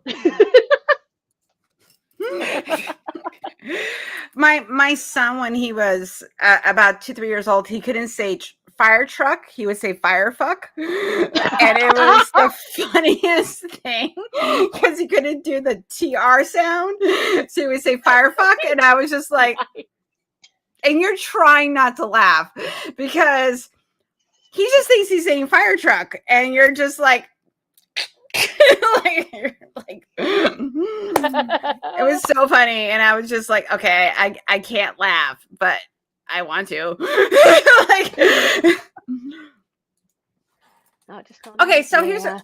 Okay, so since leaving Mormonism, how long have you been out? I officially left, like, documents submitted, signed, name off the records. That was March 2022. Right, I remember you saying that. Okay, so when did you start to deconstruct? It's been so.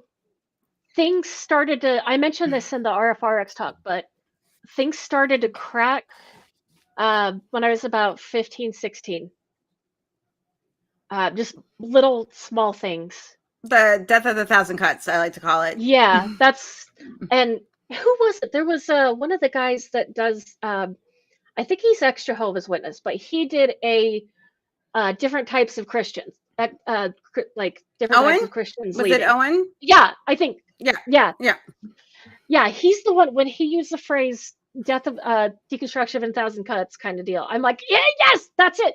Because with Mormonism, you're taught brick by brick, precept on precept, and so when you've been all of these little lessons stacked on each other, it is like a brick wall you're trying to destroy.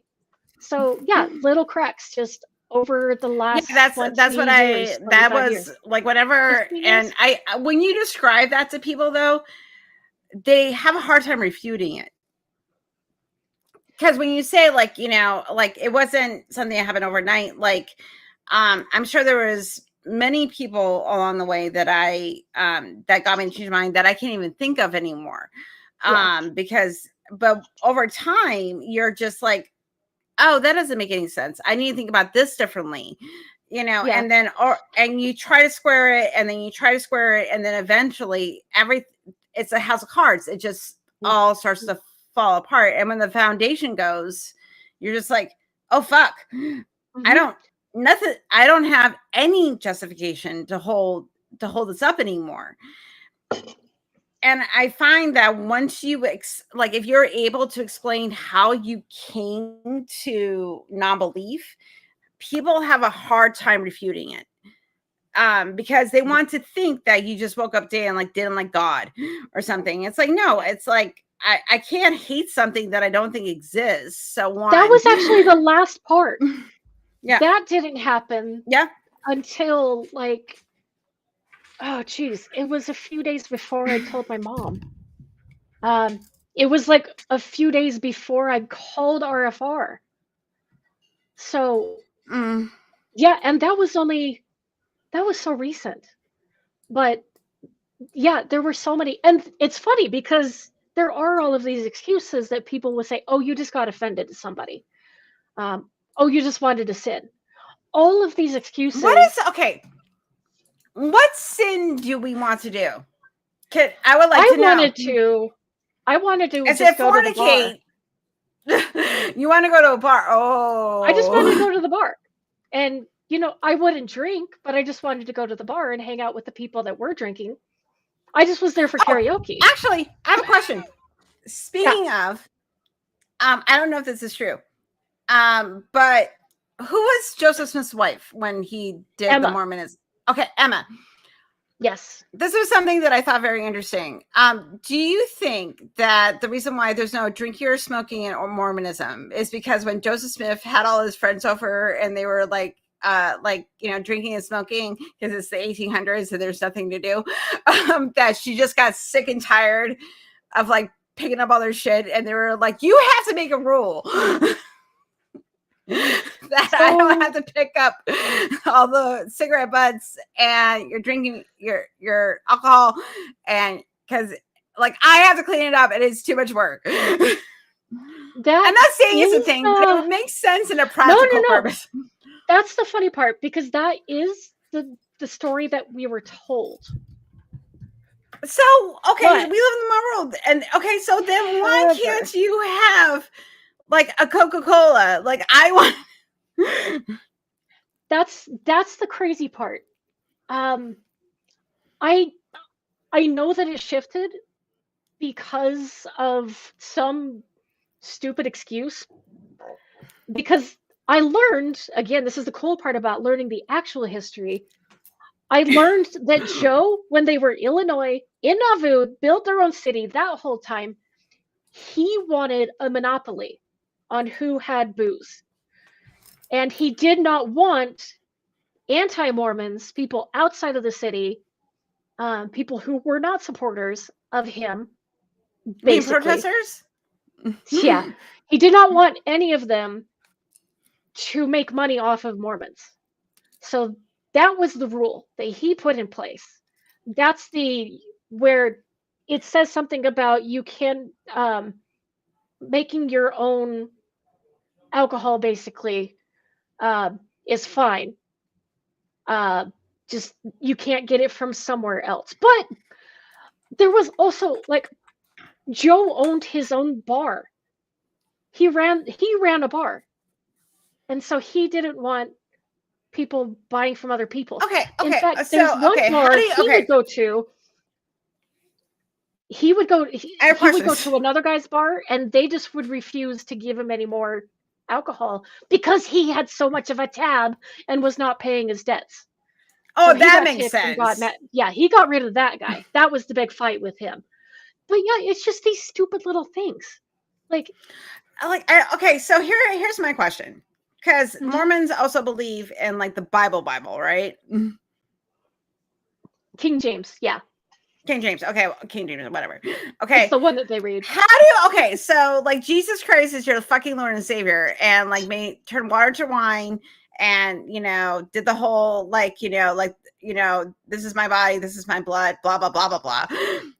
How do you square that with not drinking alcohol, especially wine? How do you do this? Because I have questions. Because there was a big debate. We just did a story on the nonprofits about like how like gluten-free bread has become a big debate in the Catholic Church when it comes to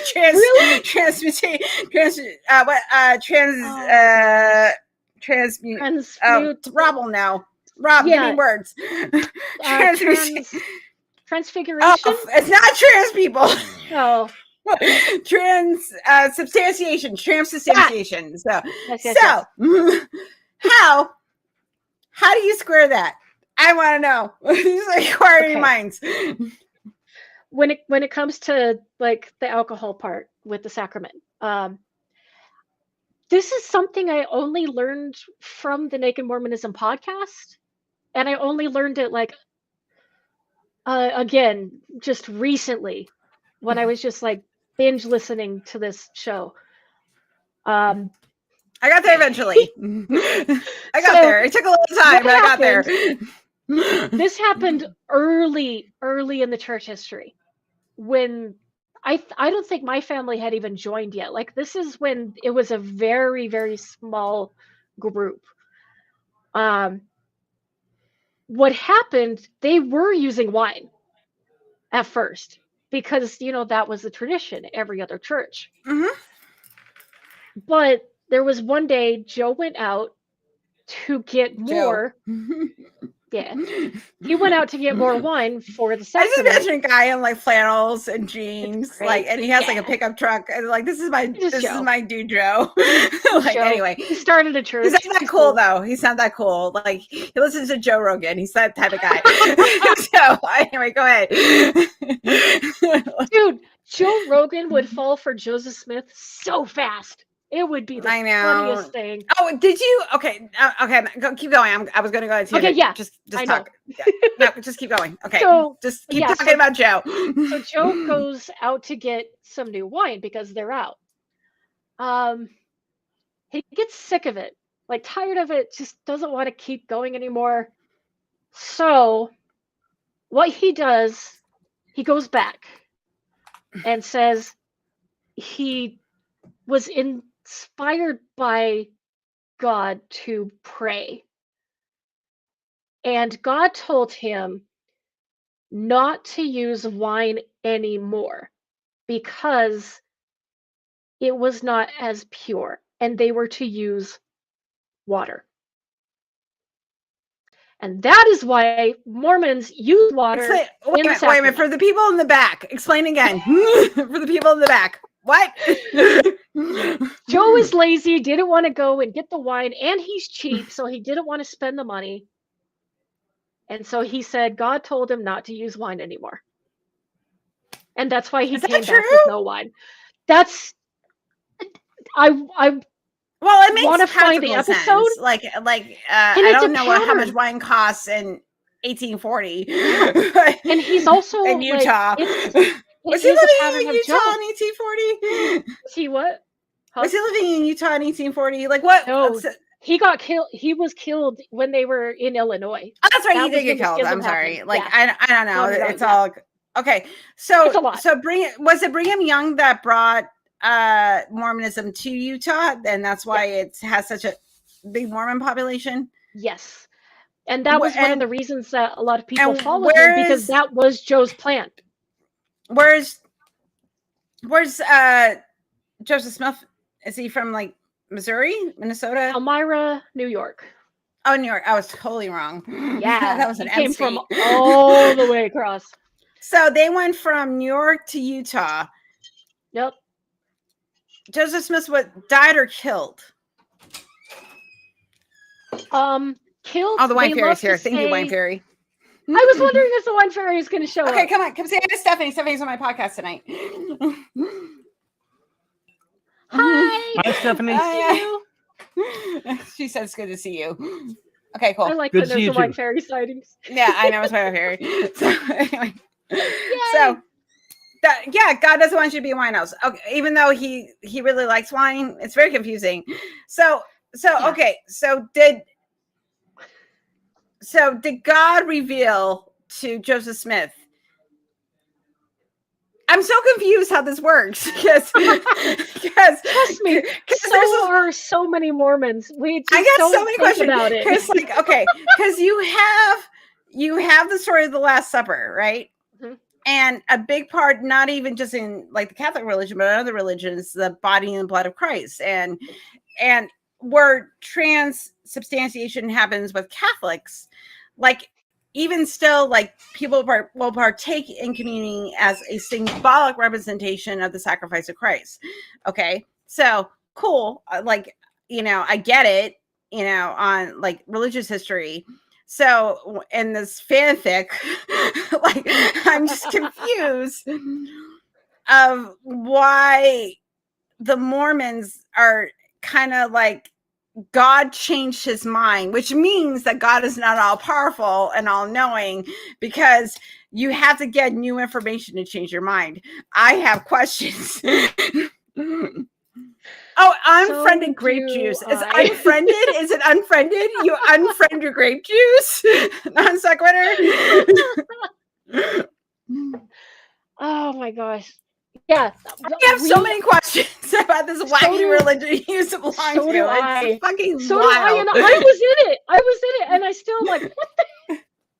Oh my gosh, because like I know this is like, it seems like a dumb question, but because religion is so fucking prevalent, like it's one of those things, like how do you, especially because I know in the Mormon religion you read, the King James Version and then the Book of Mormon. I haven't read because the regular Bible has its own contradictions, so I don't even need to add. I just remembered. Okay. The reason that they were given, because the whole story about like Job asking God, that we never were taught that, because it was kind of nonsense. Are white grapes more less expensive than red grapes?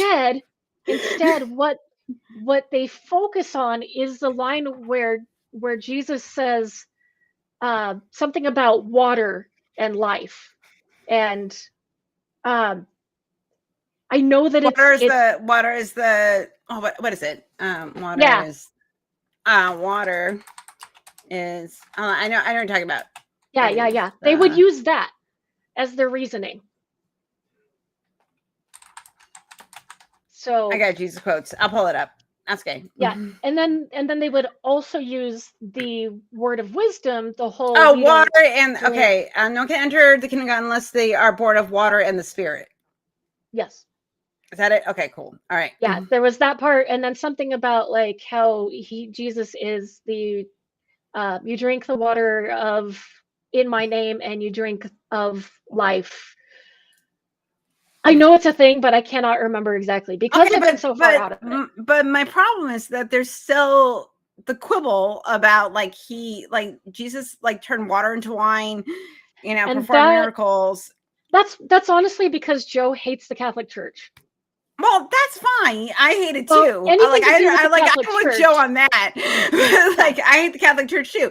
But my problem is that like how like if you're a believer in like Jesus Christ and he performed these miracles and all that type of stuff, like how do you like it's the squaring. This is the thing about like when you're trying to square bullshit, like how do you square that? And because there are two contradictions within your religion. So, and I know it sounds silly because it is, but also at the same time, if you're a believer, like that cognitive dissonance has to have some kind of resolution. There's a phrase, or you just put your blinders on and you're like, I'll just listen to the temple guys. Yep, I use the phrase blinders. For me personally, there was one there's one phrase that we use a lot called putting it on a shelf. There was a talk that was given years ago by one of the big leaders, like You've talked about this before. his wife. Yeah, you've talked his about wife putting said it on a if shelf she before. doesn't understand something, and she can't get an answer through prayer or study or things like that, she'll set it aside on her shelf, and she will get an answer later. And so that's the thing. A lot of us, we have large shelves that are fine, and they're made out of granite or something, and they're just okay. But there's some of us where the things get too heavy. I had like it's made out of granite, but the foundation wasn't really glued on very well. Yeah, I think it was, and eventually the more stuff you add to it, it starts to bend. I can't remember exactly what her name is, but her and Bryce did an episode on RFR about their. Yeah, she described hers as a pantry because she had so many shelves. So when her pantry broke, everything was done. But she had that much things that she was just trying to ignore. But and that's the thing that I find so interesting, because eventually over time, if you are trying to be intellectually honest, that eventually those things are going to break down. I don't think it's so much this is my kind of thing. I think it's more the social pressure than the intellectual. That keeps people in, because we are social beings. We rely on each other. We care about each other. We don't want to lose our social groups, you know, because the thought of losing our social groups is terrifying, because we rely so much on each other, because we are a social species. We've talked about this at RFR. I talk about this in other atheist things that I'm involved in. You cannot exist an island unto yourself. And if your island is Mormonism, your island is Jehovah's Witness, your island is Catholic, your island is, non-denominational Christianity, Christian nationalism is your fucking island. Where do you go? Because then you're on your own. And that's why we try to supply community. This is about making community, on my podcast and the other things that this is about community going. And it works. This is a place you can go. And I'm going to be religion is bullshit. I'm sorry that you can't leave that island right now, but I want you to know there's another island that you can sail to, and we will welcome you. Listen, just be over with us weird queer atheist folks. It's fine. It's a good time. Well, there's a whole bridge. Do you need floaties? We'll play D&D, and you will not go to hell. I cannot promise you that you cannot summon a dragon, but I go just get some D20 dice, and you'll be fine. That's actually one of the things one of the reasons I don't regret going out to Phoenix and being a state away. And again, Phoenix is by a pretty large Mormon population. But you have to get there. You have to go. And I didn't. I had this little car that it managed to get 180,000 miles. It would have gotten more if I was able to afford to get parts replaced. My little Toyota Yaris, her name is Latoya. She's at 213. Nice. Yeah. And I'm just going to drive her till she dies. It was a legend. It was an Acura Legend. It was insane. Get those little rinky-dink cars you pay under 25 grand for, and you just need a good engine and just do maintenance, and they'll run like tops. My favorite part about that car is how I got it. My mom got all of this backhoe child support from my dad, and she bought me a car with it. It was great. Awesome. And she gave that to me right before I graduated. She's awesome. She's got awesome job, Mom. She's really cool. Highly approved. And then I freaked her out by taking that car all the way out to a different state. But because I didn't have a whole lot of I was limited on funds. I had to be close to this school. I was in survivor mode so much. The idea of going out. As far as it's translated correctly, what? What? Yeah. Oh, there's a caveat. That's interesting. Yeah, Joe put in an apologetic from the start I on love the Bible. apologetics. It always fails. Oh my gosh, they're fascinating. But yeah, so because I was so limited on what I could do in Phoenix, the biggest thing I would do is go out to like Mill Avenue on Tempe, which was still not that far away, and I'd go hang out there like every now and then on a Saturday. Um, but I never interacted with the Mormon groups. So I had this time to get away Mhm. and like really I wasn't allowed to think too much about religion. I was focusing on just getting by, which Right. is, something that's kind of normal for young adults. But then by the time I got back to Utah a few years later, I had done so much, like having sex, like You dirty living with whore. a boyfriend, like all of these things that just broke so many of the rules that by the time I got back, I didn't feel comfortable or good enough to be around the Mormon. There was like a year or so that I tried. Uh, I wasn't single. I was living with my boyfriend and eventually fiance, but he was working like every other week, and so it was just me at home for a week. So I Mhm. started to go to the singles ward, the singles congregation, just because they were my age. If you go to a regular congregation, there aren't younger adults because they're all trying to get married. And that's why they have singles Okay, so specific do you okay, congregations. so here's a question. So you do your mission, right? It's 2 I did not. years? Okay, Ma'am, but it's two. typically Yeah. so why didn't you do a mission? Because by the time that I didn't feel like I was good enough. Oh, you said you started constructing Yeah. when you were like a teenager. Okay, okay. Yeah. Okay, And all so the stuff that okay. happened in Phoenix, I just, If oh, so also, let's just say I'm when, a Mormon girl. I have questions, okay? uh-huh. Let's Yep. say I'm a Mormon girl, okay? And I do my mission for 2 years, okay? Okay. When I go back to It's like let's actually say I'm 18. living in okay, 18. Okay.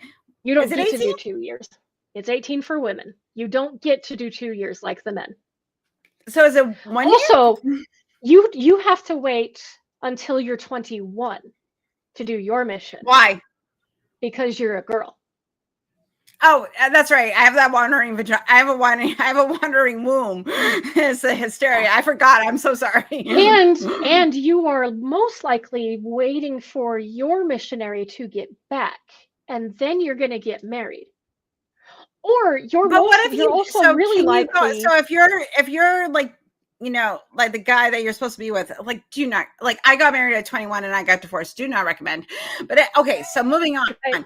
Um, it's 19 now. Okay, they changed the gorks. Yeah. Oh, and there's so much but still, What's a gork? Is that what's a gork? I think that's a typo, girls.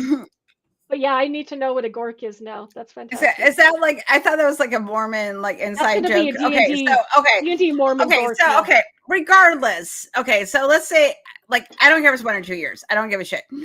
So you let's say you go on a mission, okay, Mhm. and you you try to be like, hey, Mormonism is the best thing. You get your doors closed in your fucking face, and it's great. And you come home. Do you have and then you're assuming that the guy because you can't have a queer relationship because that can't happen. So you're like the dude that you're supposed to marry is also going to be back. Is it there an expectation? Is like I'm not saying there's a range of marriages, but I feel like there's an expectation for younger people that barely know themselves to like boink and get married to someone so they can boink. Like Yes. I feel like Yes. that's a vibe. Yes. That's Okay, good. pretty Okay, much it. I called it. Wow, it's You like every can't other fucking religion. Great. you can't make it up. There are so many times where it's like, "Oh, you've been dating for 3 months and they're engaged now."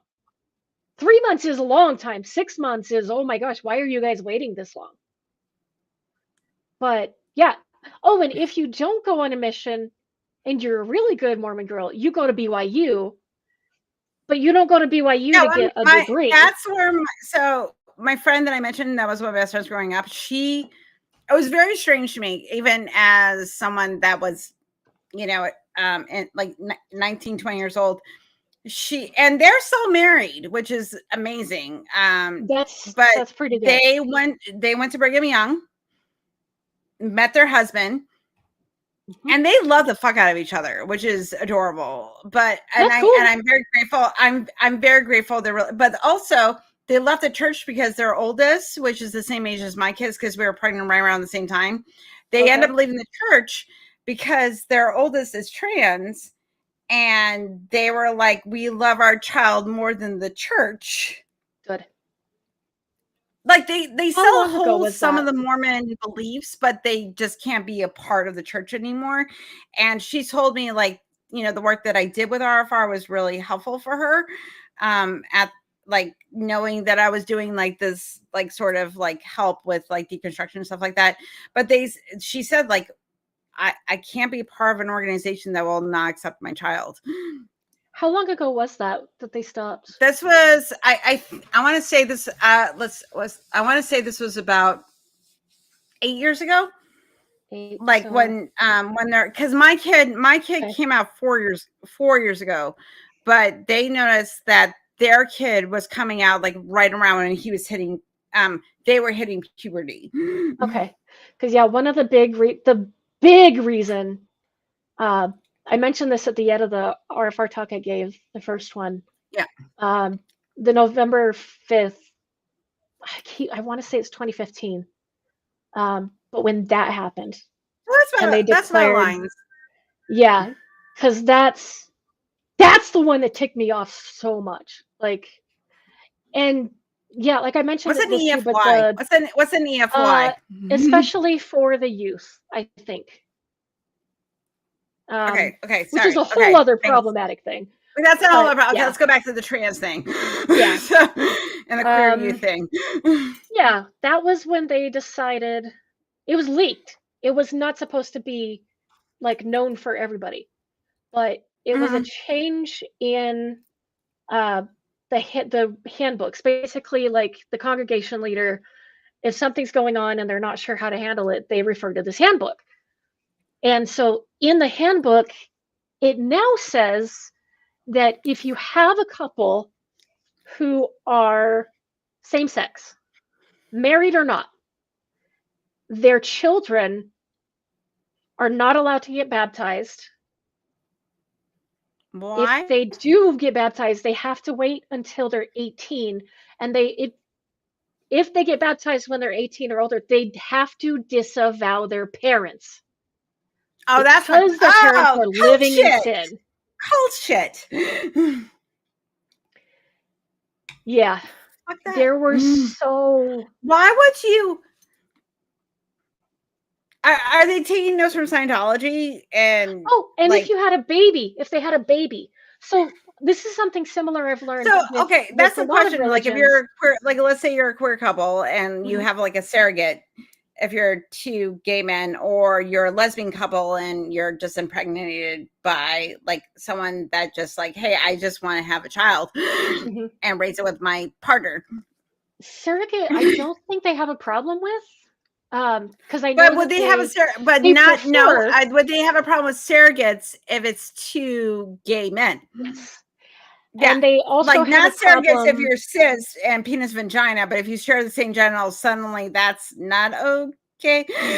They won't mention this, but they do have a problem with a single parent because they're big on the nuclear family. And if it's a single mother, that mother does not have access to the priesthood in her home.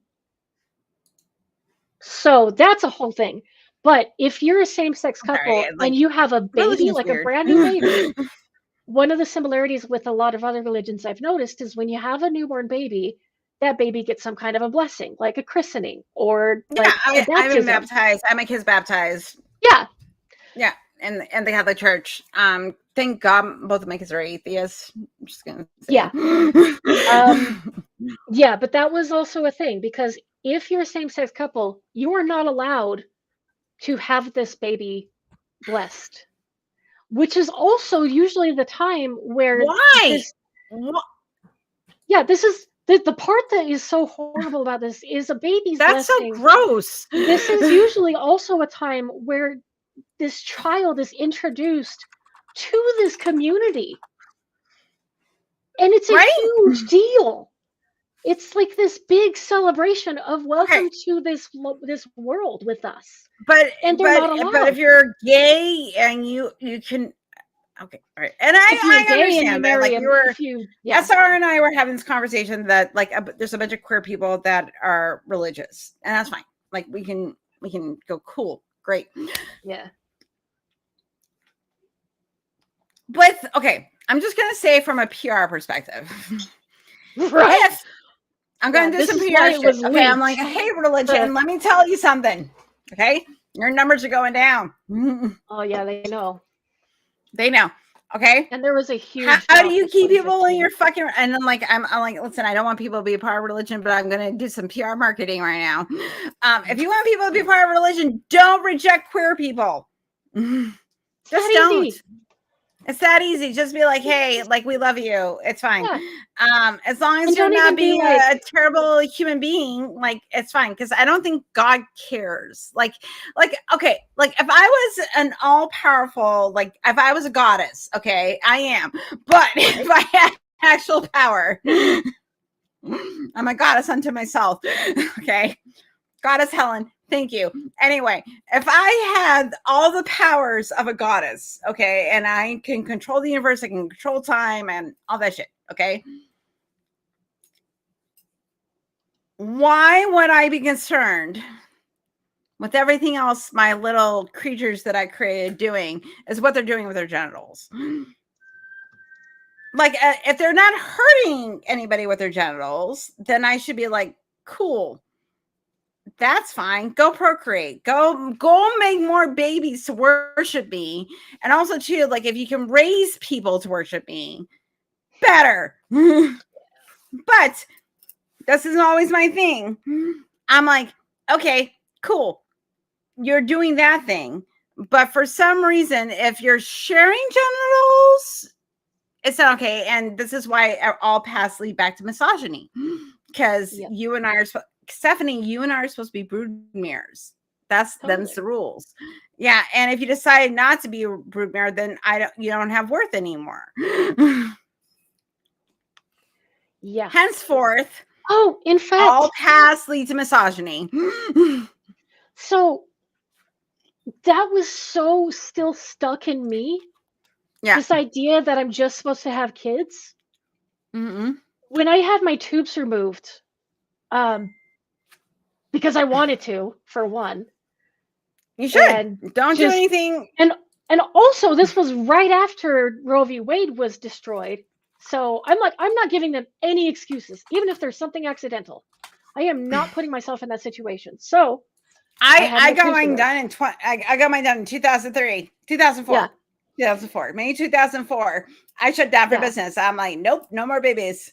No more babies. But the crazy part, I was totally cool. I'm like, yeah, totally my decision. I'm fine. I get it. I have had my IUD since I was early 20s. 7. But the messed up part is when I come out of the surgery. I've had surgery before. Like, of course, I had surgery on my colon, my intestines. It's not something new to me, major surgery like this. But when I'm coming out of it, when I'm waking up from the anesthesia, I'm suddenly panicking. And I don't know why, but it freaked me out to the point where I asked the nurses for some like Klonopin so that I would be okay. And once I was able to calm down, I realized it was because I was panicking because now I can't have kids. I can't do it. And that's the one thing I'm supposed to do. So, and that was a couple of years ago, but that was still stuck in me. Well, like, here's the thing. Like my husband, when me and Todd got together, I had already had 2 kids with my ex-husband. And I was already I had my tubal ligation surgery 5 months after my son was born. Right. And I told Todd, I was like, listen, I'm like, if you want to be with me, there is no chance of you being a dad 0. I am shut down for business. I've been spayed. We're not going to have a child. And he said, but my kids still consider him their father. Like they have their biological father and they have a very close relationship with their biological dad, but they also consider my husband their father. Like there is no like that biological, like just because you share blood does not make you a parent. Because we know this about adoptive parents. Like if you adopt a kid and you raise that child, or you're a step parent and you love and you raise that kid as like your own, like yeah, like don't this idea that you have to actually birth a child to be a parent is fucking stupid. I am sorry, because we can all think of people that have procreated and they're shitty parents. They're terrible parents, and I'm always like, oh my god, why did you have kids? I know, I got one of them. I don't talk to him anymore. He's not allowed. I'm sorry, sweetheart. I'm not. He's had his chances, so yeah. But yeah, no, I've got my 2 over there, and it's absolutely silly. Okay. That's fine. And then, so husband brought me food. So yeah, I know that Sequitur, you did mention that they did reverse the decision. I don't care. I do not care that they reversed it, because when they reversed it, they did not also include an apology. They did not go to try and take care. But yeah, they didn't leave an apology. They didn't go and try and take care of the funeral. Oh yeah, it's totally food, because I was like, I'm so hungry right now. And Todd made pasta, and I was like, I'm eating on my podcast. It's my show. Nice. I don't care. I made sketty, so we're good. Ooh, I didn't even think about making toast to go with it. I gotta do that now. I gotta start doing that. But yeah, I don't care that they reversed it, because they never apologized. They didn't try and go make amends to the families who buried their kids and their other family members. There was so much damage done. And I'm not like, okay, even if you don't count the people who just left in protest or they stopped believing, the life cost from that stupid idea. And the worst part is it was also declared from God as doctrine now, as something that was supposed to happen no matter what, like written down as a rule.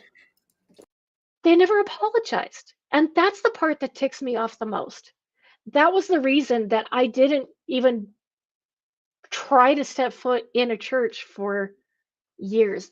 And yeah, no, I don't care. People can call me a liar about it. I still have what was that receipts. But yeah, what was that she's right. They tried to walk it back and say, oh no, and they still didn't reverse it. They just kind of softened it. You still aren't allowed to have so many things happen with your kids. Like, you cannot be there for their, like, you're not. Okay, if you are, for example, because I've seen this happen, when you have couples who it's what the parent leaves and the other parent is still a believer. This happens a lot when the one who leaves is the father. They can't give their kids blessings like when their boy gets the priesthood. They can't be that for that. They can attend, they can sit with the rest of the congregation, but they can't sit with their child and be part of that.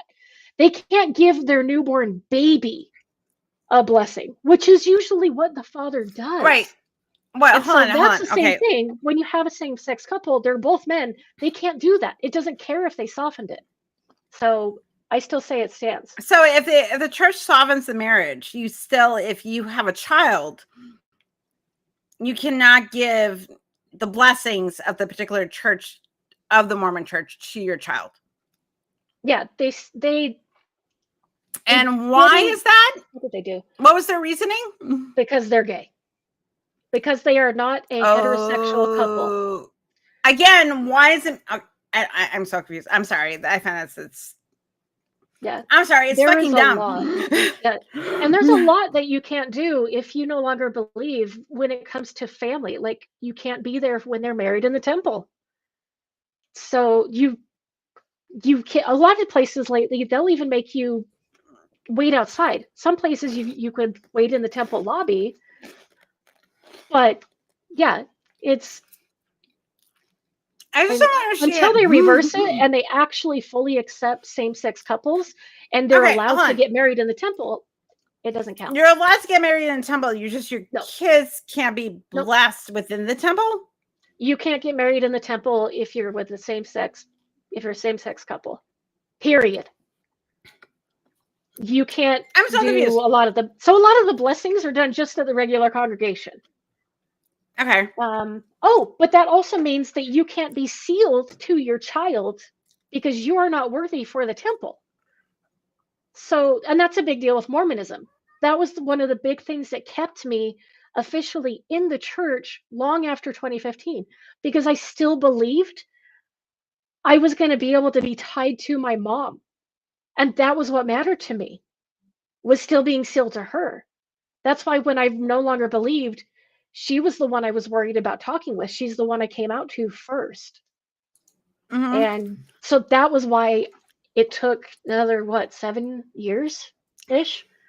But yeah, you can't be sealed to your child. You can't have those same rituals, rites, ceremonies that other families get to have. And that's the whole thing with the Mormon Church is they're all about family. It doesn't make any I understand that religion is bonkers. Like it is. It's fucking bonkers. But again, it's like, why are you cutting off your nose to spite your face? It doesn't make any sense because if people are leaving your church in droves. They're like, I don't want to believe this anymore. Even if they still have a belief in God, they just don't want to be part of, that's what happened to my friend. They still believed in a lot of the Mormon doctrine, but they love their kid more. And I'm like, that's how it's supposed to go. You're supposed to love your child more than you love a belief. Yeah. And that's the thing, with my mom's side, totally much more open with everything.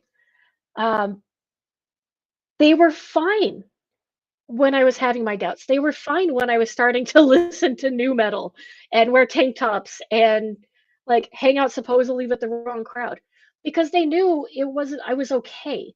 That wrong crowd were kids that would not get in trouble as long as I was there. I was the good influence. So it's fine.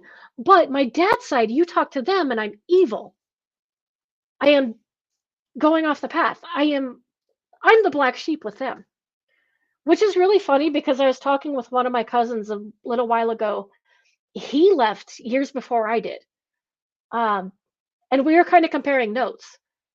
He was the one that felt like he was the black sheep the whole time out of everybody. And we were dying. We're like, oh my gosh, I wish we would have known. I wish we would have talked to each other more. But yeah, it's kind of funny when you have two different kinds of families, and that's a whole thing with the whole choice. Which route would I have been going on? Because I did fluctuate so much. It was fascinating. But yeah, that was kind of the crazy part. Yeah, heaven without your family, without your loved ones, and even then, sometimes there's some family members I could, whatever. It's that's the thing about even if you're not religious, but it all comes down to perspective and belief. Even if you're not religious, if you don't have family members that are religious, but they have a perspective that you cannot goes against your values and morals. Mm-hmm. Even if you're a religious person, and this is the thing, I always try to remind people that your religious family member has values and morals that they're trying to align with. Mm-hmm. And our perspective is that, like, I do think we have the better perspective. I might be a little biased there. I mean, But I've had both, and I've had one is both. I've had tougher. both too. One is definitely But more at the end of the day, difficult. like, I But don't really care about your belief. I just care how you're treating me.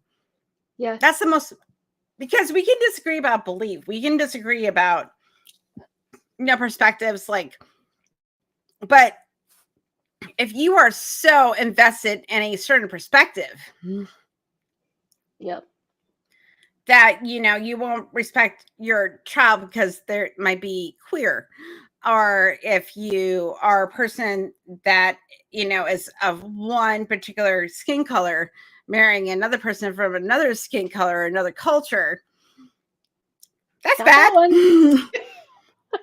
It's kind of like, yeah, you're one. That's another one. I'm That's not, another one I but wrote, because I am but I have a not trans equally kid. yoked. Yeah, you're equally yoked. It's like, and that's the whole thing. Like, I didn't know that was a term until like a couple of years ago. I was like, what is unequally yoked? And it's like, well, you don't want to marry someone that's not part of your religion. And I'm like, You have so much similar that you're going and together. I'm like, okay. I'm like, well, what if like we're totally compatible and we hold these certain values, but like, because there are like atheists that are married to like people that are religious, and their marriages are very loving and kind and supportive, and they just have a different perspective. Like, you can't have that. I am confused. So, and then that goes to another thing too, because with a lot of us have kind of gone through that religious deconstruction, but Mormonism is so tied to politics as well. Uh, in fact, I've kind of heard bits and pieces on why it became so focused on the Republican end. But as far as I know, it's been like that my whole life. And so I just kind of assumed that, like the Republicans had the better morals. And it was, thankfully, I was much older and figured out that was not the case by the time I was able to vote. So I didn't have that thinking anymore. Um, but that's still the harder part is, yeah, a lot of my family, they might have deconstructed some on the religion end, but they're still so invested on the political end of it. And it's so frustrating when they don't see that, because like when you've got trans family members, and especially lately, they're you just want to protect them, you want to make sure they're okay lately, and it's terrifying. Um, but like honestly, I would take a bullet for mine easily. And like if it came to it, be like, okay, if he gets to live, War crimes. right. I will commit war crimes for my kids. War Yes. crimes. Oh, jeez.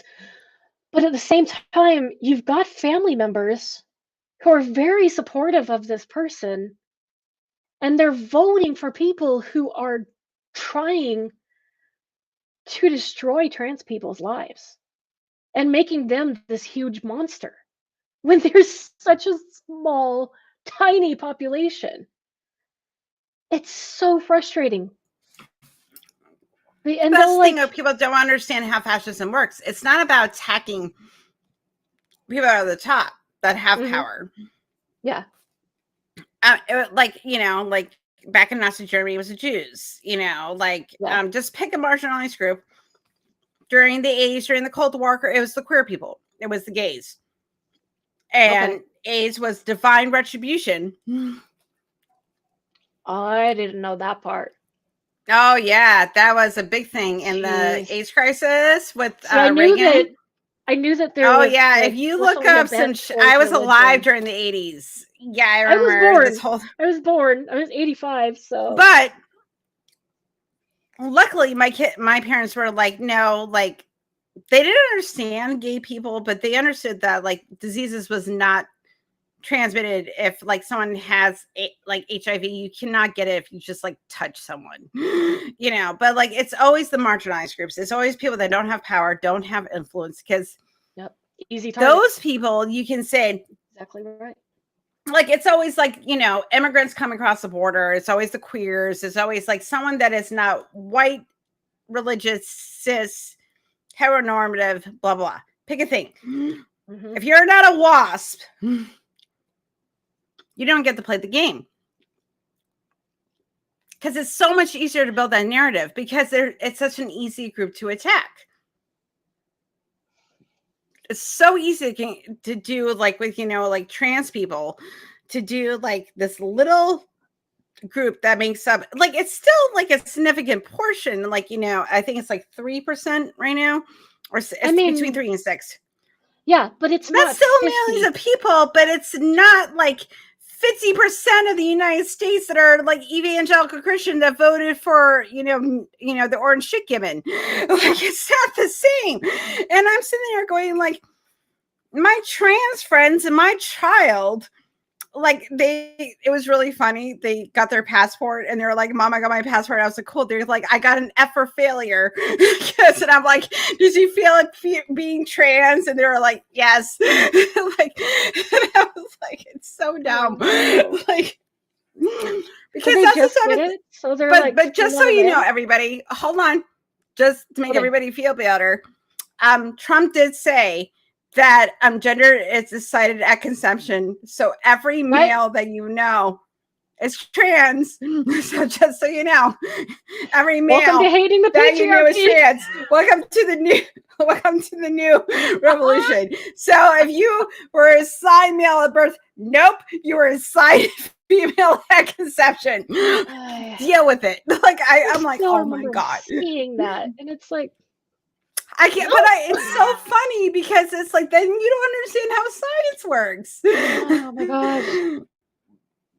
So I'm just like, okay. I'm like feminist agenda, and then I'm like feminist agenda. Let's go. I made all the men female.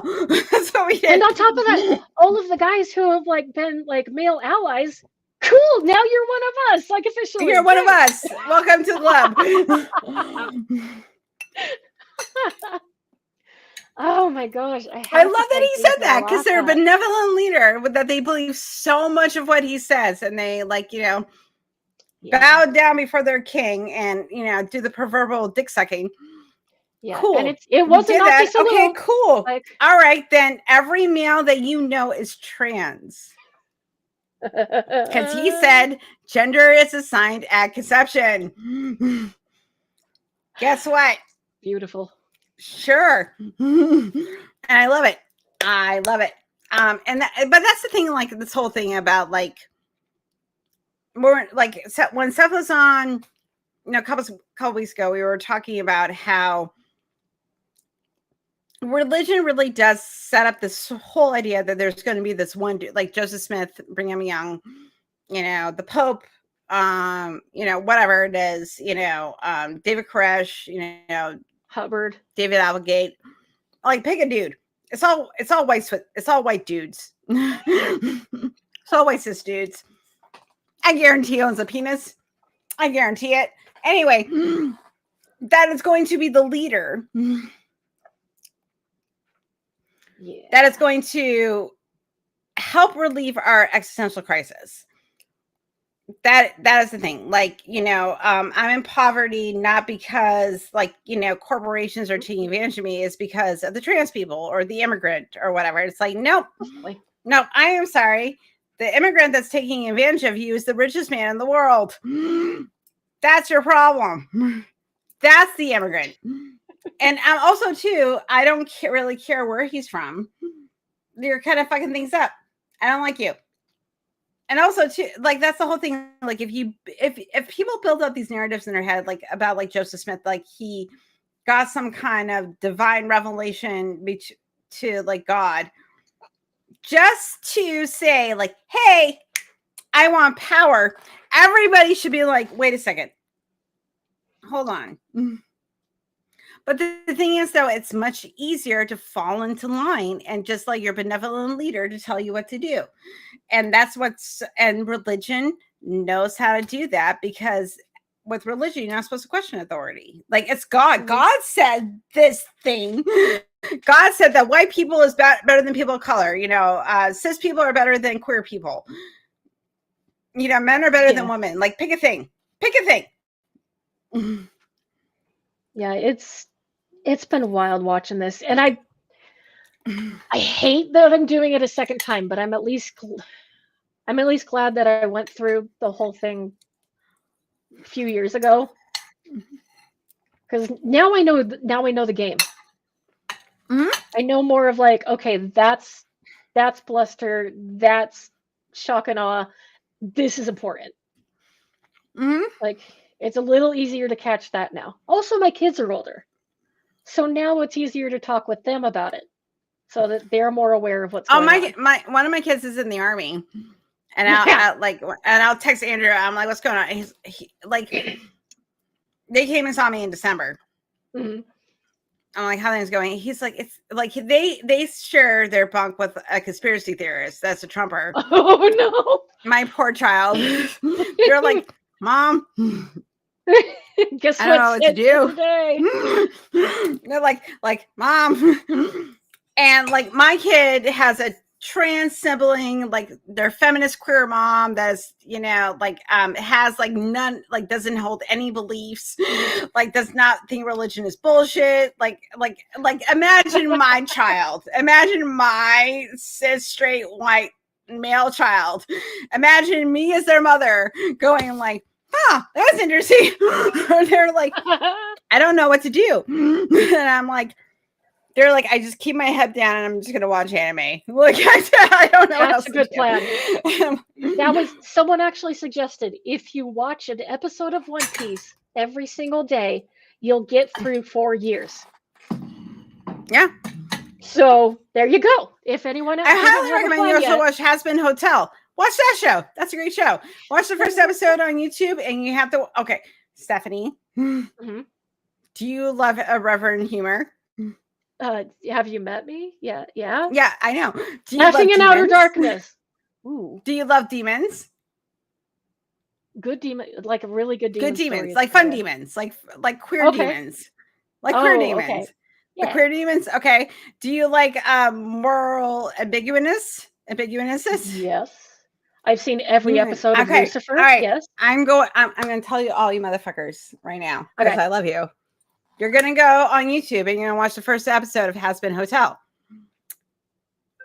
If you love some musical shit, also great. If you love if you love sexual humor, also great. You love good animation, also great. And then you're going to go on Prime Video and watch all the episodes. And I just want to let everybody know that Alistair, the radio demon, is my spirit animal. I love him. And he's Ace, which is also really cool because this is a very good representation of a morally ambiguous character that's Ace. It's very cool. Like, I highly recommend everybody watch this fucking show. That's something fantastic. I learned. That's something I got to learn about myself. I figured out I am demisexual, which also falls under the Ace chunk. Yeah, I'm demisexual. Yeah. So that means I get the really cool flag colors with the purple and gray. See, this is the thing. I'm a demi-polysexual person. It's complicated. Yes. It's a complicated, because I'm just thing. I do think I want to tap that because that's the initial instinct. But then I'm like, do I really want to tap that? I have to get to know you first, and I have to make sure that's funny. But I also get people just have that initial sexual attraction and they just want to get the rocks off and they don't want to have those. And I don't think there's anything wrong with that. I'm just more of the person that I was just like, hey, do you think that me existing as a queer person is cool and all my other people that fall into these outliers get rights? Cool. Okay, then we can bang. But I Yeah, also I've found out had that I just want to have sex with my friends because then I don't have to get to know people because like I don't want that to date. that ends I up am being almost the 40 case. years old. I am not dating. All of my long-term relationships started as friends. Every single one of them, including my husband. Like, it was Oh, the when me and yeah. Todd, the night I met Todd, we had sex. Cool. And I moved in with him 2 weeks later, and we've been together 18. We've been together almost 20 years. Married for 18. Which I Nice. would not recommend everybody. Just Yeah, so we're don't clear, do that. Don't do that, don't do that. everybody. Like I Like, got lucky. yes. I got very lucky. And it was a time in my life. But like even me and Todd said, like, don't follow our model. We just got lucky. Most of the time that doesn't go well. We got lucky. I have to put that disclaimer out there. I hope that if you do follow the model, it goes well for you. But 9 times out of 10, it usually doesn't. So I don't recommend you do the model. I just happen to get lucky to be married to a very progressive, kind, wonderful man that recognizes that his wife is a annoying queer. And he's just like, okay, fine. Like, that's what you want. But like, it's one of those things though, like when you're like, I got into a big discussion about polyamory on, when I was doing my TikTok the other night, because I had to explain to someone that polyamory is not cheating. Like there is some, like even within polyamorous covers, you can cheat. Yeah. And for someone to wrap their brain around that, and I think that like the goddess Natalie Wynn did a really good video about envy on counterpoints about like people that haven't deconstructed ideas about like sexuality and gender and how it manifests. Like 90% of the time I'm monogamous because I'm lazy. But I want to have different experiences with other partners, but I also want to be friends with them. Because forming new relationships are hard and I'm lazy and it's a lot. But it's a lot. But at the same time, like, but that's my thing where other people want to have those new experiences. They're usually younger, good for them. Awesome. I'm almost 50. No, fuck that. So, but like, you know, your limit, but knowing your limits is a strength. And like, I think because it's so fucking nuanced, like you were talking about how like your deconstruction has become more nuanced over time because you're trying to look at all the pieces of a whole. That's what it is. When you're looking at all pieces of the whole, you're like, oh, like, well, this aligns with my values. This doesn't align with my values. And I think for people, when it comes to religion, it's very black and white. That's by Because it has default. to be, because it's easy. It's a feature. Mm-hmm. It's not a bug. It's not a bug. And I understand that for people because it's like, and because it would be a lot easier. Like, I wish I could shut off my brain. I really wish I could and not think and go, is this ethically okay? Oh my gosh. So much easier. Yeah, especially when you've got brain damage that you're dealing with, and it's like, I can't handle all of this right now. Like, I have lists on my phone of, like, different things that my brain is like, "Hey, we should look at this." I'm like, "Okay, but later." If I manage to remember to write it down. Like, what's really funny is that, like, I've been, like, okay, maybe, and, like, if you all wanna judge me in the comments, that's fine. Like, but, like, I'm definitely on a media diet. Like, my roommate is very plugged in and will talk to me about stuff. And I will listen to podcasts and like know what's going on because I like, you know, I'm on the nonprofits. I talk about, you know, news all the time. It's the thing.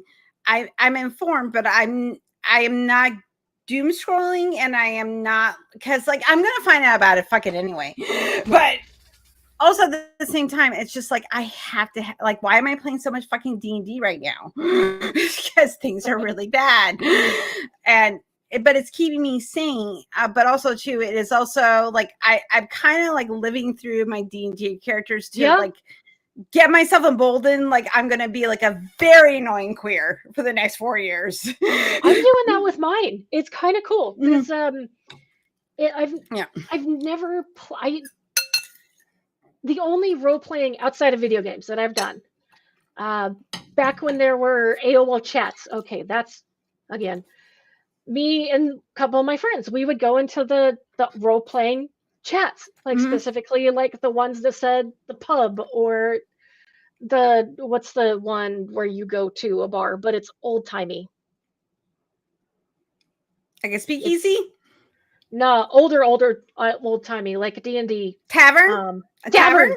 Yes. Hey, you guys got to see the game. What's the game? I was like. Yeah. So tavern. It's called a tavern. Yes.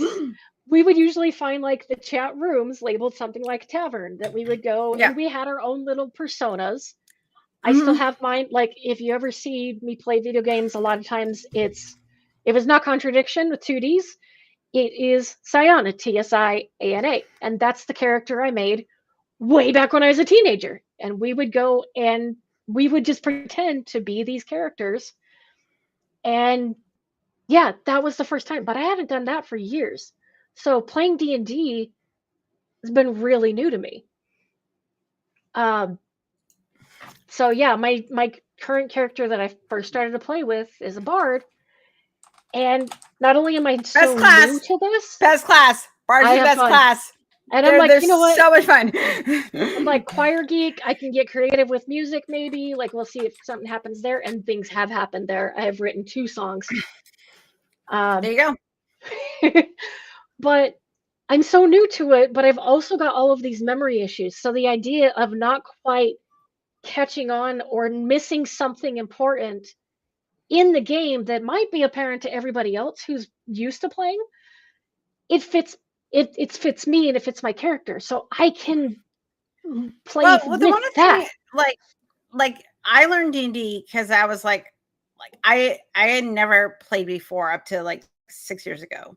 It's pre-pandemic, so it was like 2018, 2019, and I was like, I'm just gonna DM.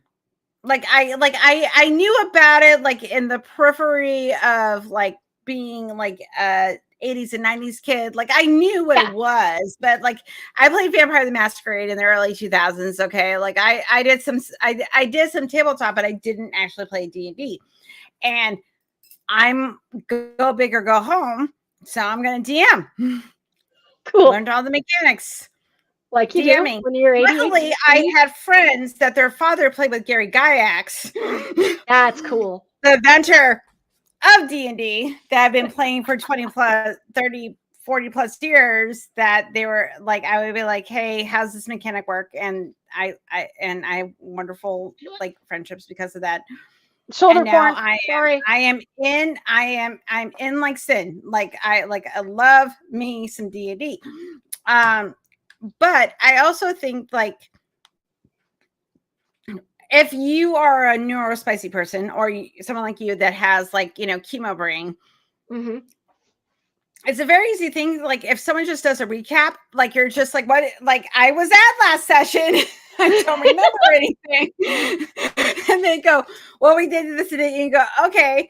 And then it's a new encounter. Or even if you drop in mid-game, if someone just gives you a narrative, it sounds like, if you were dropping mid-level into a game of Monopoly, where you would have to learn all the mechanics from Monopoly, you'd be like, I'm so confused right now. Why do they have so many hotels and that person doesn't? You could drop in mid-campaign and you just have someone to say to you, like, hey, this is your character. I'm going to, like, you just need your DM to go, I'm going to introduce your character to the party.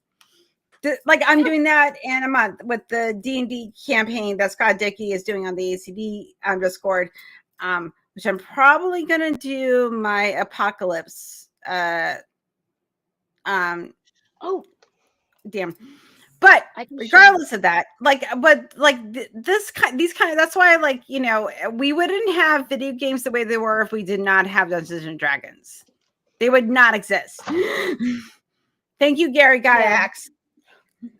Like, can you imagine all the Bethesda games without D&D? Oh my God. I like one of my friends just DM'd me tonight and we're like, you need to get a token because we're gonna be doing maps. And I'm like, I'm gonna buy so much shit. Like, I'm just gonna be like, take all my money. Just take it. Is he over here? Sorry. No, it's fine. Where did it go?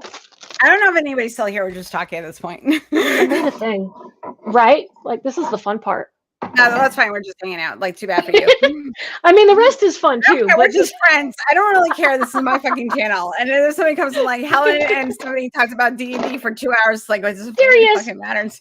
That's the fun part about making minis. When you try to find them, it's really hard to. So this is, since I've started, this is my practice one. Oh, like when I was getting back into it. Yeah. So, because it's kind of cool.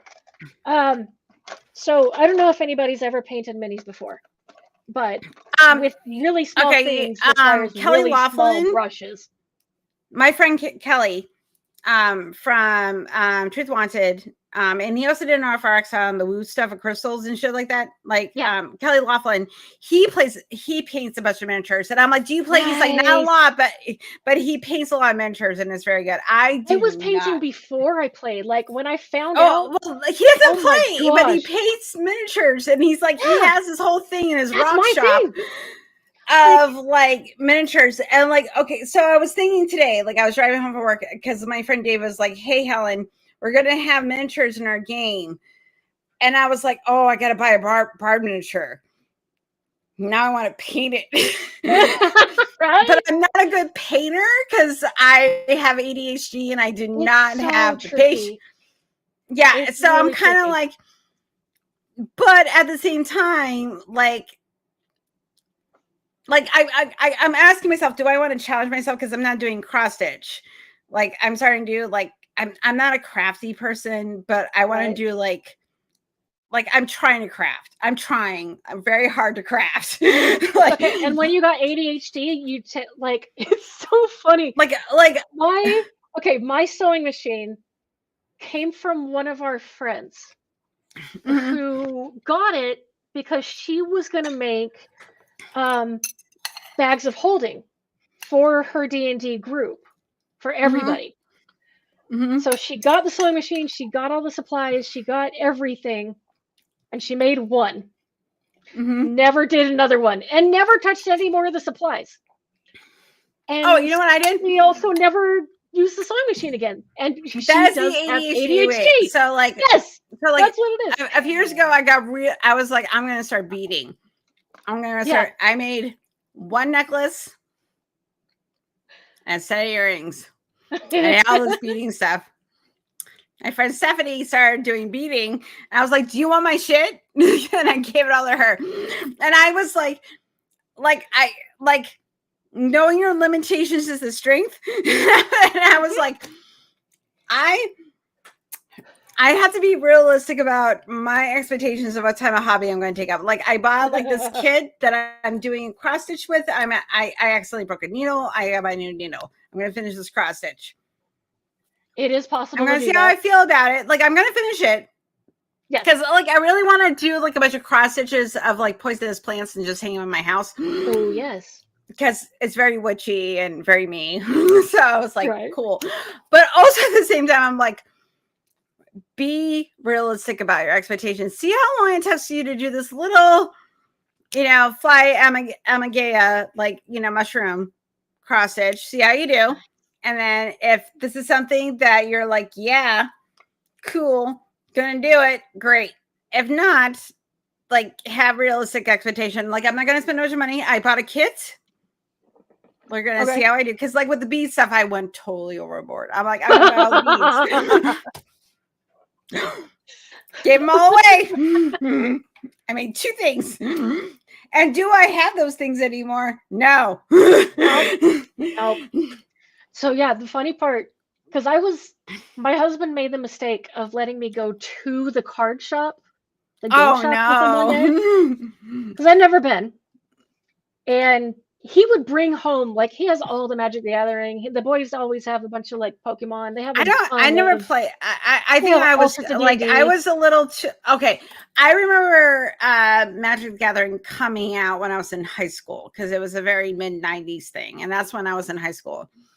I didn't get into it because I was all about like Vampire the Masquerade and Werewolf the Apocalypse and Magic. That was totally in the Cool. goth group.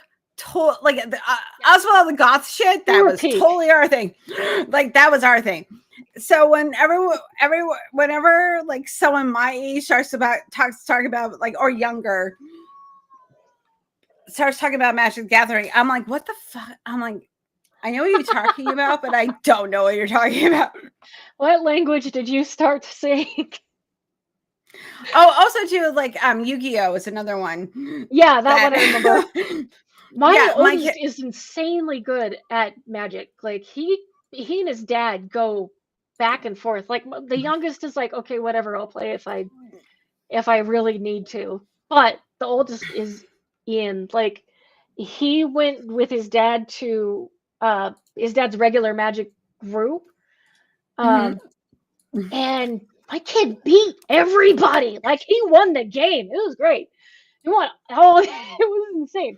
I'm terrified. I won't, like, if you get an 11-year-old in front of me that can play Magic the Gathering, he's gonna kick my butt. Like I'm not even. I'm like, I'm so sorry. I'm gonna lose. I can play. I had my own decks, but so I get like my friend, one of my friends, on like doing the wrong cards, and I take well, I take I too was long in a to group play. chat. I was in a group chat with a bunch of people. Like it was just a group of our friends, and we are talking about our weird gaming culture shit. And then they're like, "Hey, I have this card and I have this rare card," and they got into this Magic the Gathering shit. And it's like, well, this is from this pack, and like like there's only like 10,000 of these cards that are produced, and I'm like, what the fuck are you talking about? Like what? Like I'm so confused. Like, I'm like, that's good marketing though. Oh yeah. In fact, it's so funny. Like they've been doing these special editions where they have other fandoms show up.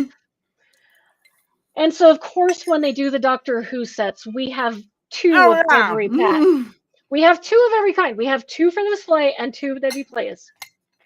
So it's a problem. I can see it being a problem. Like I don't play Magic Gathering, but if I did and there was Doctor Who packs, I'm like, well, take all my money. Yeah, and of course they've had D&D crossovers because they have like the same. Because it's all being on a thank you, Gary Gygax. Like everything's based on his mechanics. It's like you level up, you level down. Like it's based on like strengths and weaknesses of like your character, your enemy, blah blah. Like when I was writing my Apocalypse D&D campaign, I was like, hey, cool. I need stats for Jesus. They're so what is it? We call it cardboard crack is one of the names. Yeah, it is crack. Like but also too like it's like 60-70 bucks a pack, like a whole set. I was on eBay looking at books because I'm like now it's going to be a thing, and I'm like, oh, I'm going to start a campaign. I'm going to need more books. I got the okay, because this is what happened. Okay, let me tell you. So when I first started playing Dungeons and Dragons, I got the 3.5 version because the system I learned off of, the ones with my friends that I used to play with Gary Gygax and, grew with the game, was playing that system. Right. Their kids started playing 5.0. So my kid was nice and got me the player's manual because they love me. But now everybody's playing 5e. So I'm like, well, now I have to buy stuff. Because like the 3 campaigns, I'm playing in 3 campaigns right now.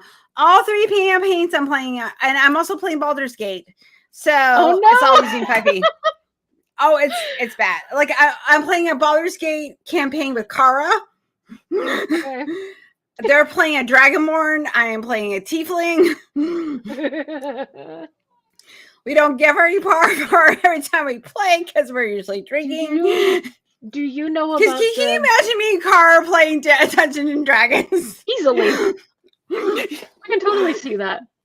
Car, Well, anytime the reason Car why I sees ended up books, buying she's the hoarding game, it. I'm like, oh, we can play because you need because okay, what happened was this is what happened. Okay, Car came and stayed with me this summer for a weekend, and they were playing Baldur's Gate on their laptop. So they put the game up on my like very nice TV in my house, and I was like, oh no.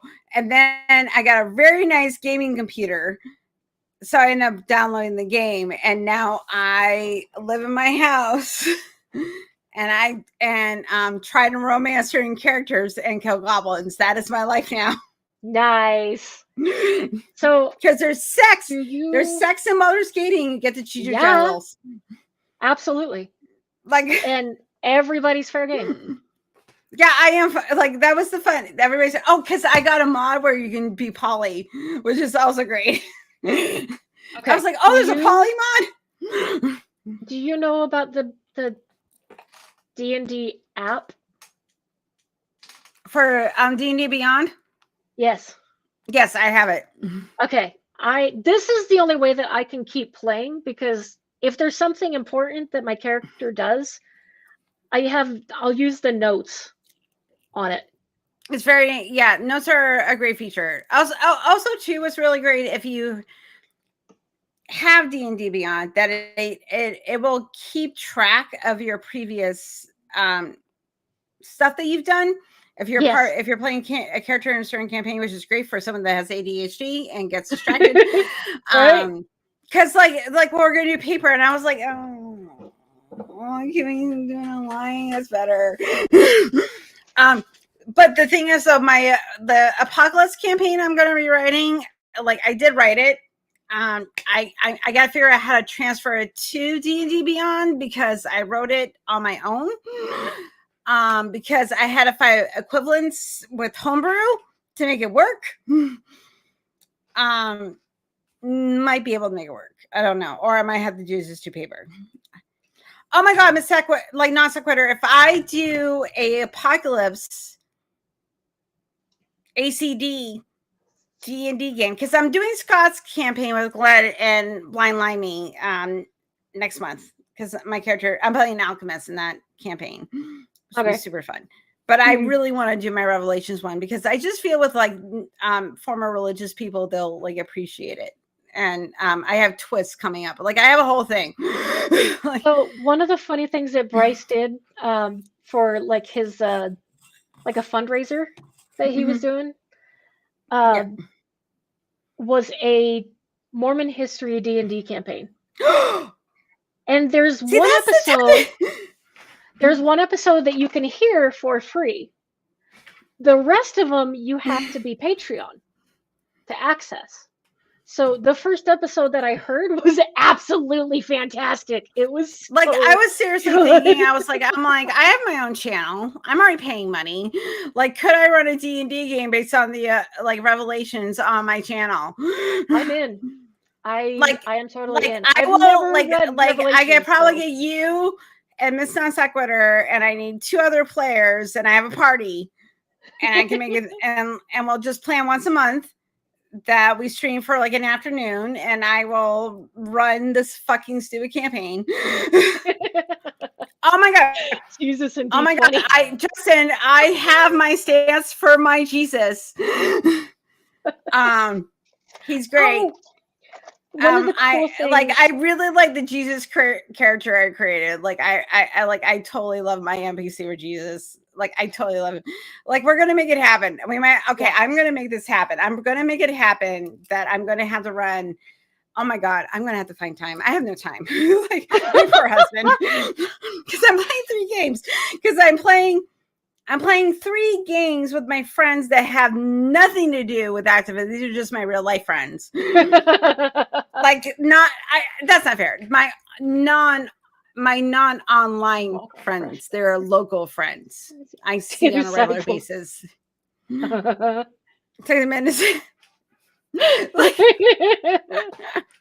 so one thing that's funny. No. Before, like my Jesus is completely irreverent and ironic. I have an ironic Jesus. Like I love him. One thing I learned about first was mimics. And so the idea of a mimic to me is the most terrifying thing because they suck. I every always use game them when I'm DMing. I love a mimic. every game I am a loot goblin. Every game, if it's one of the looter shooters, I pick up everything. I don't know. Like this is If the I've thing. got Like, do you anytime I'm playing Fallout, I have I have to have my strength jacked so I can carry everything. There's a really great Skyrim video of like how you become like a looter and like you become like a hoarder and like Fallout or Skyrim that you just have just like if you were to empty out all your pockets and you don't have a weight limit. How many toasters do you have kept in your house? I have focused so much time on Fallout 4 on my house that I haven't paid as much attention to the game itself.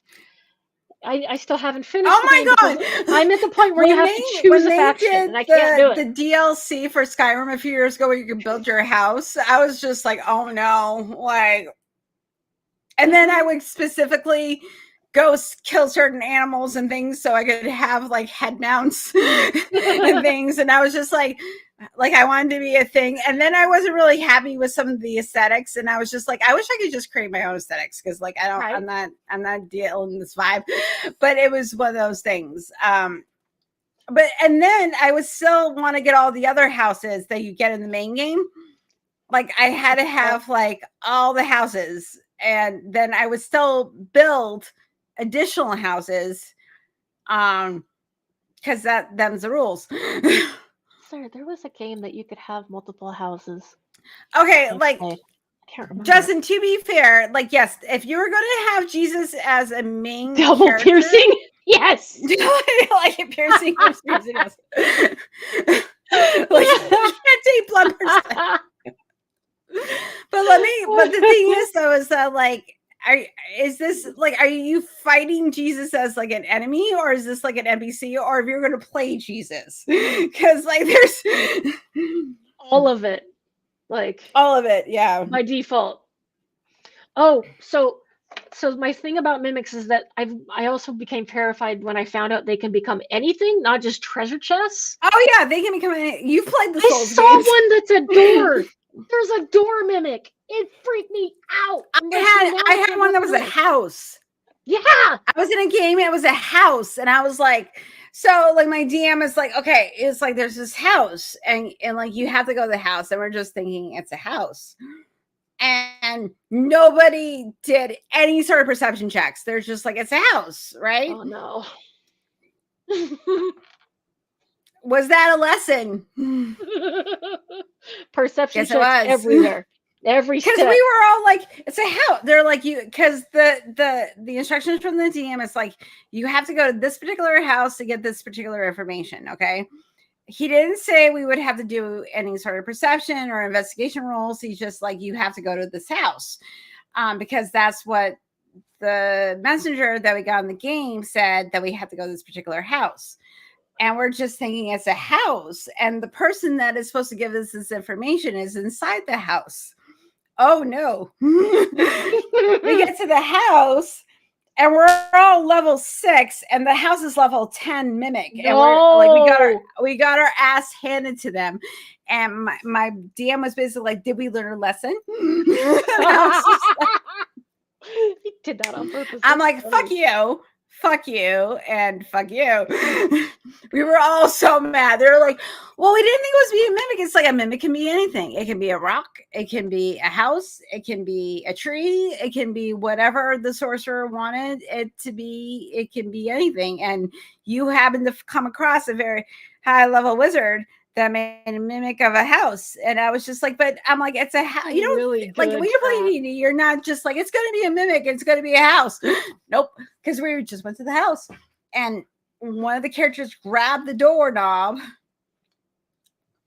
and then ate him. And took 12 points damage. And we're all sitting there going like, So my husband knows this thing with my fear of mimics, right? In fact, there was one other time I played, and there were like, we beat everything. We got like this big reward. There were treasure chests. And I'm like, I don't trust him. There's 5 treasure chests. There's 4 of us. I do not. So the first thing I do is I Were do you like, running what like is it? investigation checks? Like No, I went full on scorched earth. My character, like, I immediately like launched a giant fireball in the middle of all these treasure chests. I made it so that, none of my other teammates got hurt, but You didn't do friendly fire. 3 out of the 5 were mimics. And I Nicely was done. ticked. It was so funny. So now, and it's like twice I've done this like scorched earth move when I play. So people, he just kind of makes it so that the scorched earth isn't as big of a deal. Like the next fight was a small room, so I didn't have that option. But he gave me a companion with my current What'd you get? one. It's a dog. Aww. And so in the description, I wrote down the full description. It looks like a sheepdog with a lot of fur, but it's really gross looking. It looks like it's been through a lot.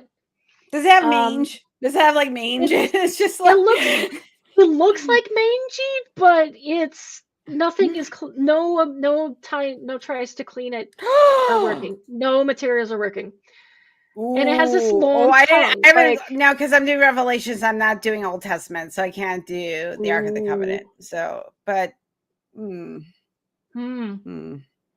I work this into my game? Does the Ark of the Covenant? Penny for my thoughts, Justin. Penny for your thoughts. Oh, so, like, it might be a heist thing. I could like, I don't know. Now I'm thinking like, fuck you, Justin. So, I already have the campaign written. Maybe that's the one shot that you'd start before, and it like. So they go looking for the Ark of the Covenant, and then you gotta make sure. And then it turns into all the Revelation nonsense. It could because be of something that you like. You got Ark of the Covenant, and you looked at it. The thing is, though, okay, like I'm not gonna say anything because if you play, I don't want you to know. So never mind. Okay, but non sequitur. Just so you know, I was playing in Dr. Ben's campaign, and one of our friends is Jesus in the campaign they're playing, but they're a total stoner. And he got like basically his story is that he got like him and 12 of his friends basically went into this town and gave everyone a bunch of drugs. And because they were all like very stressed out people, and then he started a cult. And he didn't understand why he started the cult, but everybody started following him. And he was like, yeah, he's like, I totally died. But then this necromancer like brought me back to life. And now they think I'm like this resurrected God, and I'm not. But like they keep following me around. They keep giving me money. And I don't want to tell them no. Because they're paying my bills. Like, and I'm like, I don't, and like he's like a reluctant God. He's just like, well, I don't want to disappoint them. And my character totally wants to bone him. So it's like this. That's awesome. And mine's a fallen Asimar that totally wants to bone him. It's great. It's so much fun. Yeah. So with that dog, it like became attached to me. Like we found it in this really messed up house, and it saw something really messed up going on in that house, so it was freaked out, hiding, and I was the only one that could kind of coax it out. So I will work it in. I'll make it happen. Yes, good. Perfect. But cool. So this dog became my little companion, and so I wanted to make a mini, and so I found this as my test mini. So this is why it's all messed up looking. It's, what is it called? I really like, now that I have to make make a bard mini, like I'm gonna have to paint it. It's kind of cool. Because, and I'm now. But the funny part, my husband, they're tricky. If it makes you feel better, you can use those make your owns and color them. I kind of want to do the ones you can do through 3D printing. Yeah. So I might, but it's going to cost me more money, but I'll probably feel better. Because my one bar character, I've been playing her for 3 years now, so I feel like I've grown attached to Sheen. Like I feel like I could make her into, a D&D character that I would pay money for, because I play her a lot. I play her a lot. I got an idea. In order to see if you can handle painting a mini, because I know the paranoia of perfection and all of that. Do you remember? I'm an ADHD person. Yes, I know. I know what it feels like. People, I'm like, I want perfection, but I don't know how to get there. Yeah. So to see if you can be okay with tiny, tiny brushes and tiny, tiny spaces, I learned, and this is one thing my therapist had me practice on. I'm good at makeup. I'm good at makeup. Maybe I'll be able to do it. Okay. It's so I also have been working on a big one, but what she's been having me practice, there are tiny spaces, paint by numbers. So like little spaces that you have to do small strokes. That's what she's been having me practice with, like the brushes and tools and things like that. So that might be worth finding. But this has been the one I've been working on now. Oh, that looks really good. So it's a bigger mini. No, and she's actually she's a Magic the Gathering character.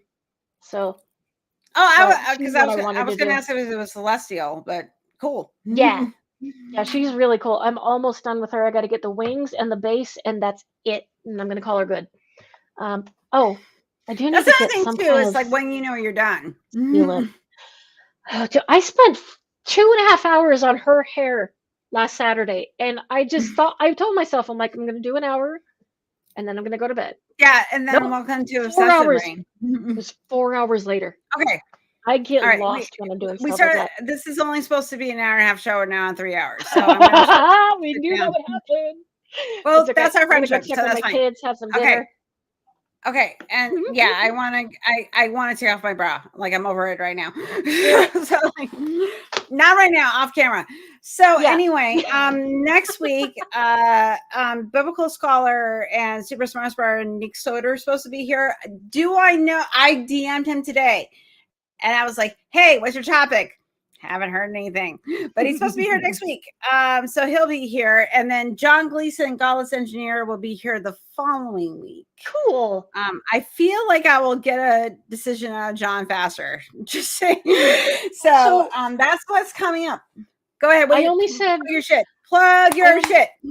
Deal. I only said cool for John because I know who he is. I don't know the other guy, so it's not because you're not cool. I met through Sydney Davis Jr.'s stream. He and Neil's really good friends with him. Neil the 604 Atheist is very good friends with him. I've done an episode. He's not as prolific on like the social medias YouTube side of atheist activism, but he's a very smart, big brain person when it comes to theology and religion and all that, like biblical scholar stuff. So that's like kind of his bag. He's also very funny. He has a lot of like dry, sarcastic humor, which I really appreciate. So he's awesome. So he'll be here next week, and then John's going to be here the following week. So that's coming up. What else is coming up on my schedule? I will tell you, bitches. So you'll come to my channel, give me attention, because it's all I really care about. I love attention. That's how I roll. So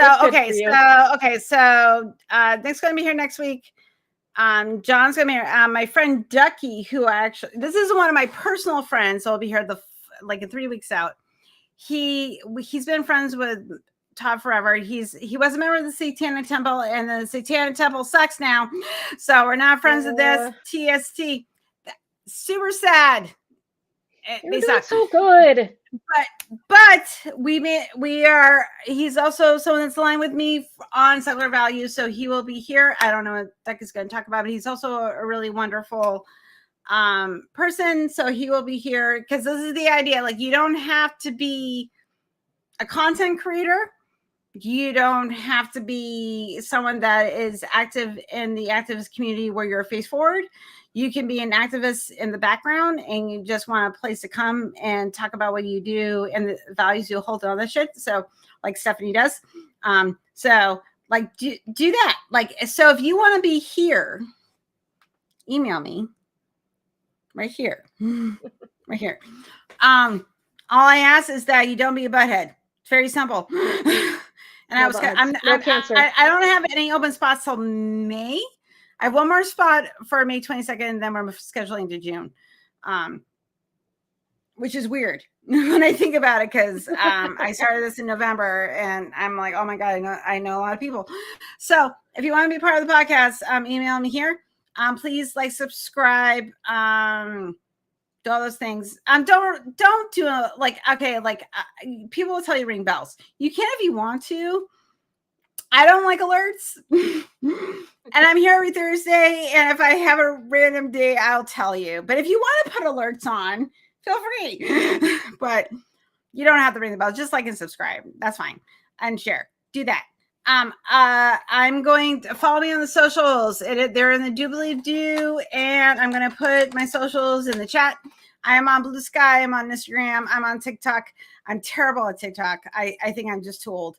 Because I know I should just like promote my channel on TikTok, but I'm just like, oh. But I'll do it eventually. I will have to do that and promote my channel on TikTok. Also too, subscribe to the ACA and the nonprofits, because I was on last week. I'm going to be on next week. So do that. And I'll be on the following week, and I'm going to be hosting. So do that. Just subscribe to the nonprofits. You don't have to subscribe to the Atheist Experience. You don't have to subscribe to anything else. Just subscribe to the nonprofits, because that's the show I'm on. So do that. I'm no longer affiliated with Recovering from Religion, but Stephanie is. They helped her out. Not that you're a volunteer, but are you going to be a volunteer? I am technically a volunteer, but So I volunteered with. But I signed up to be a web designer, but I was thinking more like cosmetic web design, and they're doing all code. So, but once I start getting better, I'm going to get back to the volunteer status, but I want to do like research, for resources, and help build that database and organize that. Just like David. Because that's one of my things. That's one of my, like, I want to hunt down all the documents, all of the try this is good. That's bullshit. But on the back end, I can't quite handle as much the front end customer service kind of style, but I can build databases for that. So I am also on BlueSky, and it's the same contradiction spelling, .bluesky.com, I think is how they do that. Yeah. But yeah, I'm there too. I'm actually on Red Note, which is kind of funny. But yeah, I am usually available around the RFR Hangouts. Feel free to visit me there. I make a ton of crafts. If you see something you would like me to make you, I'll give it a shot. You're gonna pay my manager. Pay my bar manager. That's what I was getting started to do before we saw the cancer came back. So now that I've found ways to do crafts again, fuck cancer. I'm gonna be doing it. Right, yes.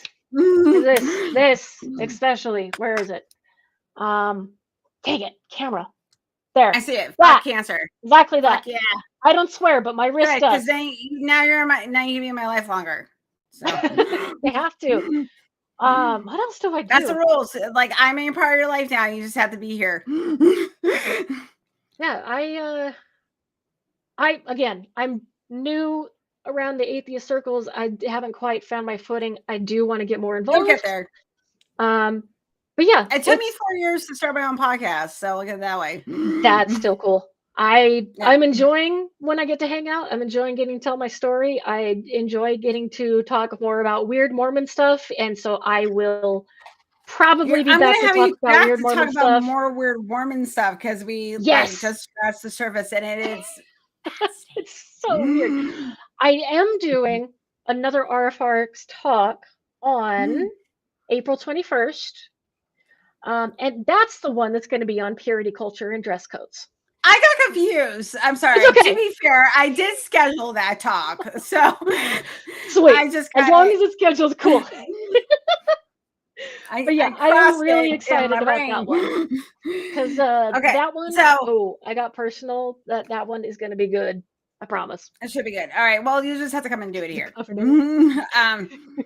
Because like I know it's not sequitur. Like you're just be here all the time hanging out, and we're gonna hang on the Discord server. You're just gonna join my D&D campaign. It's gonna be a thing. You can stay. We need like stuff. You can join Mormons. you can join the ACA Discord, and then you can play in my campaign. I just need 2 more players, and I'll plan once a month, and I can run my apocalypse game. So sweet. So it'll be a good time. Okay, so everybody, I hope all of you have a wonderful week. Be kind to someone, a compliment, stay skeptical. I know you're already on the Discord. I'm not. I know. There. We talked the other day. Bitch. That's how you found me. I know. But it was so fun getting to hang out with you and just go like weird Mormon stuff and tangents and video games. We'll play games, we'll hang out, we'll do a thing. We'll make it a thing. Anyway, I might have to start a Twitch channel just so I can hang out with my friends. Like I'll figure something the fuck out. Okay, so anyway, bitches. Going for I will come next week and talk to Nick. Like I said, Nick's like Steph, like not super like in atheist circles, but not super prominent within like the content creator stuff, but he's also very intelligent and a super cool person. So please join us next week, and then come for Godless Engineer the following week. I have a lot of wonderful people coming up on my channel, so please do that. Like, subscribe, because that drives the algorithm. Buy me a coffee, because I just want to play for my Streamlabs account. That's all I really care about. As long as I make $27 a month, I'm fine. I'm a cheap ass bitch. Like no, because like I don't have enough to have a Patreon, which I like. This is the thing about like I do this because I wanted to, but then like Ember was like Ember and somebody else. Was it you, Miss Nonsuck, or something, or is it Pragmatic Crystal? Somebody was like, you should have a coffee. And I was like, whoa. And they're like, let me support you with money. And I was like, okay. So I started a coffee. My Streamlabs account is $27 a month. As long as I make $27 a month, got it. I'm okay. That's all I want. I'm a cheap ass bitch. So, other than I used to make costumes. Also, I cannot wait to get better enough to make costumes because you guys don't even know. I should I'll get you my link for all my crafts with my like Google photo stuff so that if anyone really wants to see, I've seen some of her costumes. That's my thing. Yeah, they have won me money. They have won me contests. It's cool. Yeah, so that's another thing too. And then you can start your own thing where I'll put my coffee link in. Thank you for a reminder. That'd be a good idea. It's also my doobly doo. Like if you go to my doobly doo, all my links are in there. So anyway, buy me a coffee and happiness so I can keep doing this. I'll probably pay for it anyway, but it's always nice to like not have it come out of my pocket. Like my supporters give me money. I'm a stream whore. Give me money. Yeah. Also, as well, go follow me on the nonprofits. Subscribe and like to my channel. Show up every Thursday. I occasionally will have another show depending on the availability of a guest because not everybody's available on Thursday. So do that. Also, We ran late, but if you would go to Ember's channel and Stephanie Helm's channel and subscribe to Transpositions, they usually they also run their stuff on Thursday nights, but depending on the content that is there, please go subscribe to the channel. I don't really care if you're here or not. Like, I love that you're here, but if they have somebody on their channel you would like to hang with, do that, because we all support and care about each other in this community. So please go to Transpositions and support all my wonderful friends over there, because we definitely need more people in that community to get connected and fight for queer shit. That'd be great, because guess what? Everything's terrible right now. We all need each other right now, so we all have to take care of each other and support each other and raise each other's voices. I am also going to I'm going to be working with Durante soon on his stuff over at The Bridge. Durante Lamont, who is also a wonderful content creator. So go check out his shit too. Okay, I'm talking a lot and I'm tired. So I'm going to go now because I'm rambling. All right. Good night, everybody. Have a great week. I will see you all next Thursday. Be skeptical, be kind, and you are a worthwhile person. And bye. Thanks for coming, everybody. Bye, everybody. Thank you for coming. Oh no, like this sounds like whatever. Don't worry about it. Like you're wonderful. If you even just share the stream, it's fine. Like, okay, whatever. Like whatever you want to do. You can do just once a month. I don't care. Like, it's fine. Don't worry about it. Okay, I love you. Bye. Bye, bitches. Bye. Bye.